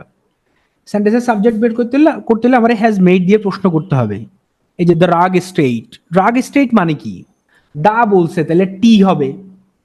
তাহলে দুর্বৃত্ত এই রাষ্ট্রটি, দুর্বৃত্ত এই রাষ্ট্রটি, রাফ না, রাগ স্টেট, রাফ না। তাইলে দেখেন আপনি এটা দেখলেন যে রাষ্ট্র, ভার্ব আর সাবজেক্ট বের করে ফেলেন, কাজ শেষ। এবার আপনি পিছন থেকে অনুবাদ করে আসেন। পিছন থেকে কি আছে? এটা হচ্ছে মাল্টিপল প্রভোকেটিভ ওভারচার্স। ওভারচার্স মানে তৎপরতা, একাধিক উস্কানিমূলক। প্রভোকেট মানে কাউকে উস্কানি দেয়া, একাধিক উস্কানিমূলক তৎপরতা। তাহলে এটা অবজেক্ট, এটা আমি না বুঝলে হবে, আমি শেষের দিক থেকে অনুবাদ করবে। To goad Iran and its allies, Iran এবং তার অ্যালিজ, অ্যালিজ মানে কি? মিত্ররা, তার মিত্রদের এই অঞ্চলে, ইনটু অ্যাকশন। তাহলে আমি পিছন থেকে অনুবাদ করা শুরু করি, প্রথমে আসেন। তাহলে ইরান এবং তার মিত্রদের উত্তেজিত করতে, ওই যে ইনটু অ্যাকশন। তাহলে to goad Iran and its allies in the region, তাহলে ইরান এবং তার মিত্রদের কি? উত্তেজিত করে। দেখেন এখানে ইন অ্যাকশনটা আমার লাগবে না, বাদ দিলেও কোনো সমস্যা নেই। টু গোড এর অর্থ করছি উত্তেজিত করা, কোনো সমস্যা না। অপ্রয়োজনীয় ওয়ার্ড এটা আমার জন্য, অনুবাদ, বাংলা অনুবাদের জন্য আমার এটা লাগবে না। এই যে একটু আগে বললাম যে অপ্রয়োজনীয় ওয়ার্ড আপনার বাদ দিতে পারবেন। তাহলে দুর্বৃত্ত এই রাষ্ট্রটি, সাবজেক্টের অনুবাদ শেষ, পেছন থেকে অনুবাদও শেষ। তাহলে দেখেন এটা has made multiple provocative structure overtures, আমি ইচ্ছা করে একসাথে করে ফেলছি। হ্যাজ মেড মানে চালানো, এই যে মেড চালানো এখানে। তাহলে একাধিক উস্কানিমূলক, একাধিক কেন? মাল্টিপল আছে, মাল্টিপল, একাধিক প্রভোকেটিভ উস্কানিমূলক মূলক, ওই যে আইভিই গত ক্লাসে পড়ছি, এটা অ্যাডজেক্টিভ হবে। ওভারচার্স, তৎপরতা। তৎপরতা ইংরেজি অনেকে পারে না, খেয়াল করেন তৎপরতা ইংরেজি কি। ইন দিস রিজিয়ন, এই অঞ্চলে, এই অঞ্চলে বলি নাই। আচ্ছা, এই অঞ্চলে হবে, তাহলে এই অঞ্চলে দিয়ে দিবেন। এটা মনে হয় মিসিং হয়েছে এখানে, এই অঞ্চলে, এই অঞ্চলে বলবেন। এই যে পুরো অনুবাদের সময় আছে মনে হয়, আচ্ছা পুরো অনুবাদেও নাই, তাহলে ভুলে মিস গেছে, সমস্যা নেই। The rogue state has made multiple provocative overtures to goad Iran and its allies in this region. তাহলে এই অঞ্চলে, এখানে যোগ করে দেন, এই অঞ্চলে ইরান এবং তার মিত্রদের উত্তেজিত করতে দুর্বৃত্ত এই রাষ্ট্রটি। ওই যে যখন আপনি শেষের দিকে ইয়া করবেন, তখন ইন রিজিয়নটা অনুবাদ করে নেবেন একসাথে, ওই যে শেষের দিক থেকে অনুবাদের জন্য। তাহলে এই অঞ্চলে ইরান ও তার মিত্রদের উত্তেজিত করতে, এই যে করতে, বাংলা বাক্যে ইংরেজিতে যদি টু প্লাস ভার্ব থাকে, এটা বাংলা করতে তে হয়, তে বিভক্তি হয় সাধারণত।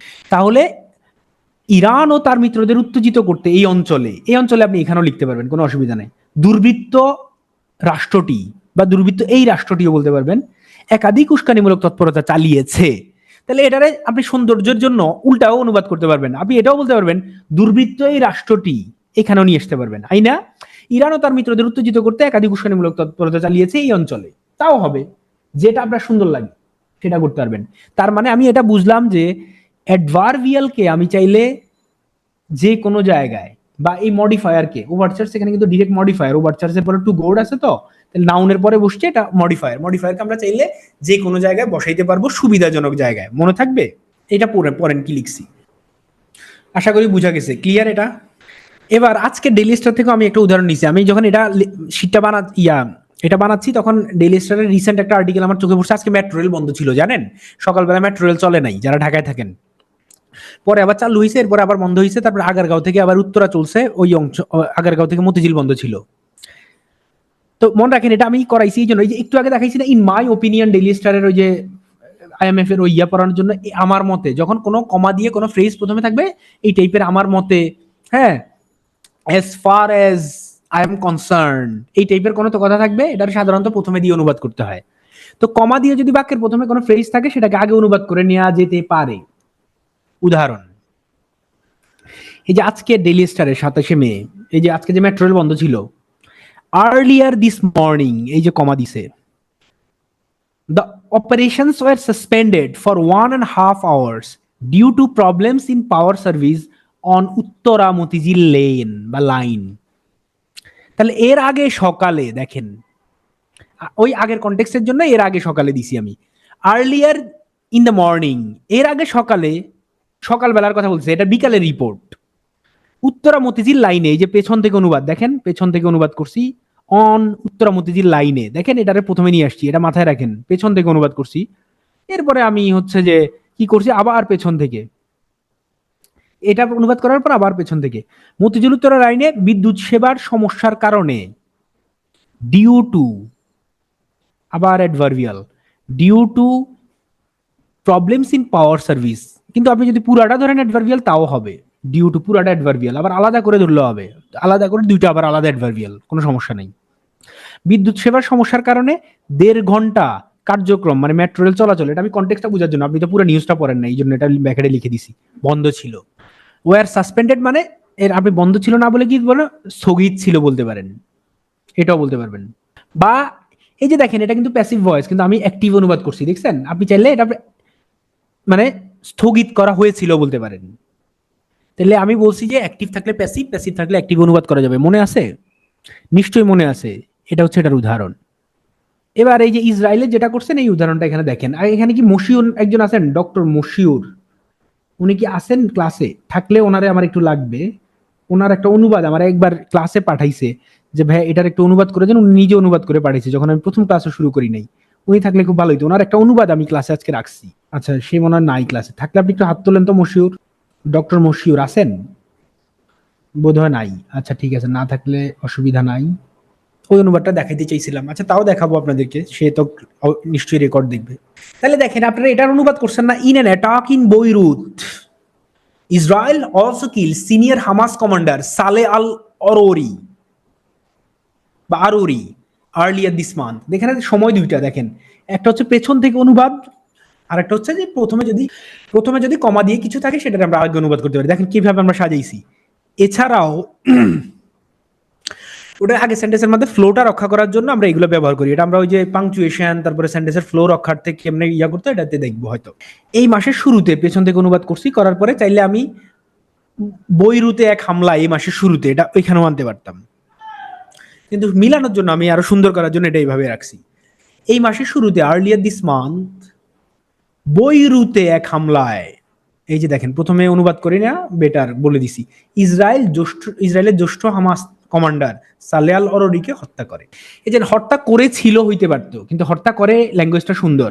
ওই যে একটু আগে দেখাইছি যে বাংলার সাথে টেন্সের নাও মিল থাকতে পারে, কারণ এটা করে বলে এটা আপনি প্রেজেন্ট টেন্সে করতে পারবেন না। কেন বুঝবেন?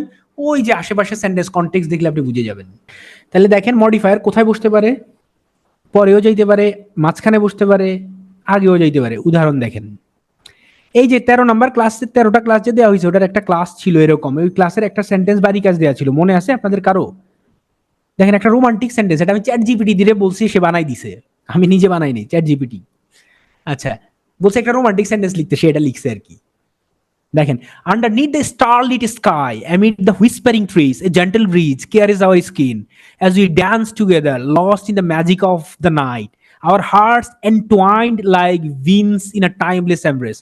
আমি কথা বলতে বলতে হয়রান হয়ে গেছি। এটার অনুবাদ আমি অবশ্যই দেখাবো নানাভাবে, কিন্তু এরকম সাহসী কোনো লোক আছেন যে এটার অনুবাদ একটু মুখে বইলা দিতে পারবেন আমারে, অথবা অনুবাদ করার চেষ্টা করেন? 2 মিনিট টাইম দিছি। কেউ চাইলে চ্যাট অন করেও বলতে পারে। মনে রাখেন এটা হচ্ছে যে কি adverbial, underneath the starlit sky. Star মানে কি? নক্ষত্র, নক্ষত্র আলোকিত, নক্ষত্র আলোকিত আকাশের নিচে, আন্ডারনিথ মানে নিচে। Amidst the whispering trees, whispering মানে গুঞ্জন করা আর কি, গুঞ্জনরত ট্রিজ গাছের মাঝখানে। এ জেন্টল ব্রিজ, একটু মৃদু বায়ু। কেয়ারেজ আওয়ার স্ক্রিন, আমাদের গায়ে স্পর্শ করে যায়। অ্যাজ উই ড্যান্স টুগেদার, আমরা যখন একত্রে নৃত্য করি। কোথায় কিভাবে নৃত্য করি? লস্ট ইন, এই যে এটা হচ্ছে যে কি, এটা হচ্ছে phrase, past participle phrase. Lost in the magic of night, আমরা রাতের মায়ায় হারিয়ে যাই। Hour hertz এন্টওয়াইন্ড like winds in a timeless embrace. Timeless মানে কি? মানে যে সময়কে জয় কর, মানে কোনো সময় নাই আর কি। টাইমলেস এমব্রেস মানে নিরন্তর আলিঙ্গনে জড়াই আমরা। এন্টওয়াইন্ড মানে জড়ানো। কিসের মতো? আঙ্গুরের ন্যায়। এটা সে লিখছে। এন্ড দেখেন এটারে সাজাই কেউ লিখতে পারবেন? আমি জানি অনেক দেরি হয়ে যাবে, কিন্তু দিয়ে দিচ্ছি। দেখেন এটারে চাইলে এই যে এই কালার গুলা দেখেন, আন্ডারনিথ দ্য স্টারলিট স্কাই, এটা একটা কি নাম্বার 1, এটা আরেকটা অ্যাডভার্বিয়াল নাম্বার 2, আরেকটা অ্যাডভার্বিয়াল নাম্বার 3। দেখছেন? এবার সেন্টেন্স কি সোজা। দেখেন, a gentle breeze carries our screen, যখন আমরা একত্রে নৃত্য করি, একটা সেন্টেন্স শেষ। আবার আমাদের হৃদয় কি একত্রিত হয় আঙ্গুরের মতো। টাইমলেস মানে কি? নিরন্তর, সময় মানে যে সময় নাই আর কি। এমব্রেস নিরন্তর কি? আলিঙ্গনে, এমব্রেস। এবার দেখেন এটা কত রকম অনুবাদ করা যায়। নক্ষত্রালোকিত আকাশের নিচে আর গুঞ্জনরত গাছগাছালির মাঝে রাতের মায়া হারিয়ে গিয়ে যখন আমরা একত্রে নৃত্য করি, একটি মৃদু হাওয়া আমাদের গায়ের উপর দিয়ে বয়ে যায়, আর আমাদের হৃদয় তখন আঙ্গুরের লতার মতো নিরন্তর আলিঙ্গনে জড়ায়। এটা আমারে মশিউদ জিজ্ঞেস করছিল অনুবাদ, পরে সে মোটামুটি ভালোই অনুবাদ করছে, পরে ওটা আমি কারেক্ট করে এটা দিছি। কিন্তু দেখেন আমি চাইলে অ্যাডভার্বিয়ালটা চেঞ্জ করতে পারবো উল্টা পাল্টা জায়গায়। দেখেন এই যে আমি রাতের মায়ায় হারিয়ে গিয়ে, এটার আগে আই না, এটার পরে নিয়ে নিছি। দেখছেন? নক্ষত্রালোকিত আকাশের নিচে গুঞ্জনরত গাছগাছালির মাঝে। আবার চাইলে আমি এটার এই যে অন্যভাবেও লিখতে পারবো। এই যে এখানে ব্যাখ্যা দেওয়া আছে, দেখেন আমরা চাইলে চাহিদা অনুযায়ী বিভিন্ন জায়গায় অ্যাডভার্বিয়াল বা মডিফায়ার রেখে অনুবাদ করতে পারবো, একই জিনিস জড়িয়ে যায়। এবার আসেন আমরা হচ্ছে যে হইতে পারে দিগন্ত। দিগন্ত খুব মজার মজার কথা বলে দেখি। দিগন্ত কোন মেডিকেলে পড়ছেন? চিটাং মেডিকেল। দিগন্তর হিউমার ভালো। এই পর্যন্ত আপনাদের কোনো প্রশ্ন আছে কিনা? না থাকলে আমরা 35 থেকে 45তম প্রশ্নগুলা বিশ্লেষণ করব, যে এই যে এতক্ষণ অনুবাদ দেখাইলাম, প্রশ্নগুলো আসলে কোত্থেকে আসে, বিসিএস কি চিন্তা করে কোশ্চেন দেয়, সেটা আমরা দেখব। প্রশ্ন analysis. Is there any question from the audience, from the students? Question থাকলে হ্যান্ড রেইজ করেন।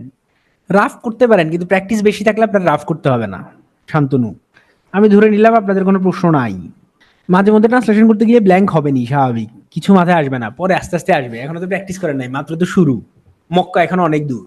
আচ্ছা, আপনাদের আর কোনো প্রশ্ন নাই? মেইন সমস্যা হচ্ছে ভাই অচেনা শব্দ, অচেনা শব্দ তো বুঝি, কাটাকাটি হয় ট্রান্সলেশন করতে, আপাতত হবে, প্রচুর প্র্যাকটিস করতে হবে। তানিশা, নেক্সট এক্সাম বলতে কোন এক্সাম বুঝাচ্ছেন? বুঝি নাই আপনার প্রশ্ন। কাটাকাটি হবে, আমি তো ধরেন আমি যখন অনুবাদ করি তখন আমি করি হচ্ছে যে পিসিতে করি, তখন কাটাকাটি হয়, চিন্তা অনেক ইয়া হয়, এটা থাকবে তানিশা, করতে করতে ইয়া হবে। ইংরেজি থাকবে কিনা আমি আসলে এখনো যাই না, আরিফিনের সাথে কথা বলতে হবে। ওই উইকলি এক্সাম আছে আপনাদের না? এক্সাম কিসের উপরে নিবে? ইংরেজির তো কোনো প্রশ্ন আমি বানাই নাই, দেখি তার সাথে কথা বলতে হবে, সে তো দুবাই আছে, আসবে বা আমার ফোনে কথা হবে আমার সাথে, এখনো যাই না। আপনারা কিসে পরীক্ষা দিতে চান জানায়েন, ওইটা দিয়ে প্রশ্ন করে দিব, সমস্যা নাই। আচ্ছা আসেন 35তম বিসিএস এর দিকে একটু তাকান।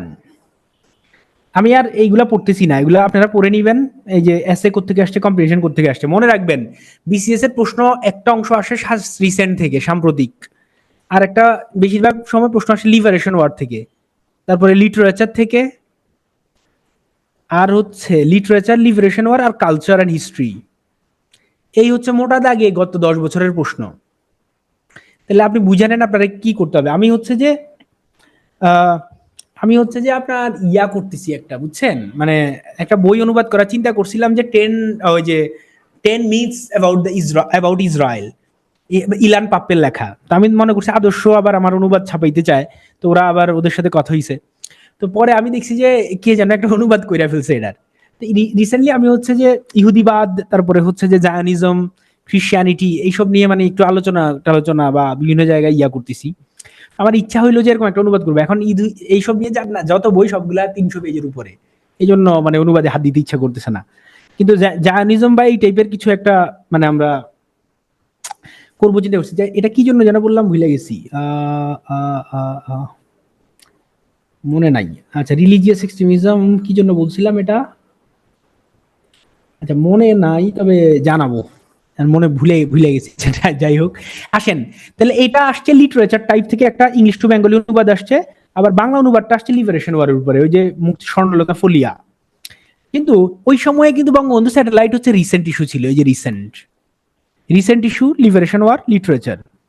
তারপরে এসএও এরকমই, এসএরও এরকম, এই যে টপিক গুলো বললাম এখান থেকে এসএ আসে, একটা জেনারেল এসএ আসবে, জেনারেল লিটারেচার এন্ড সোসাইটি, ধরেন nature virtuous nurture, how I see myself, এটা এটা নর্মাল।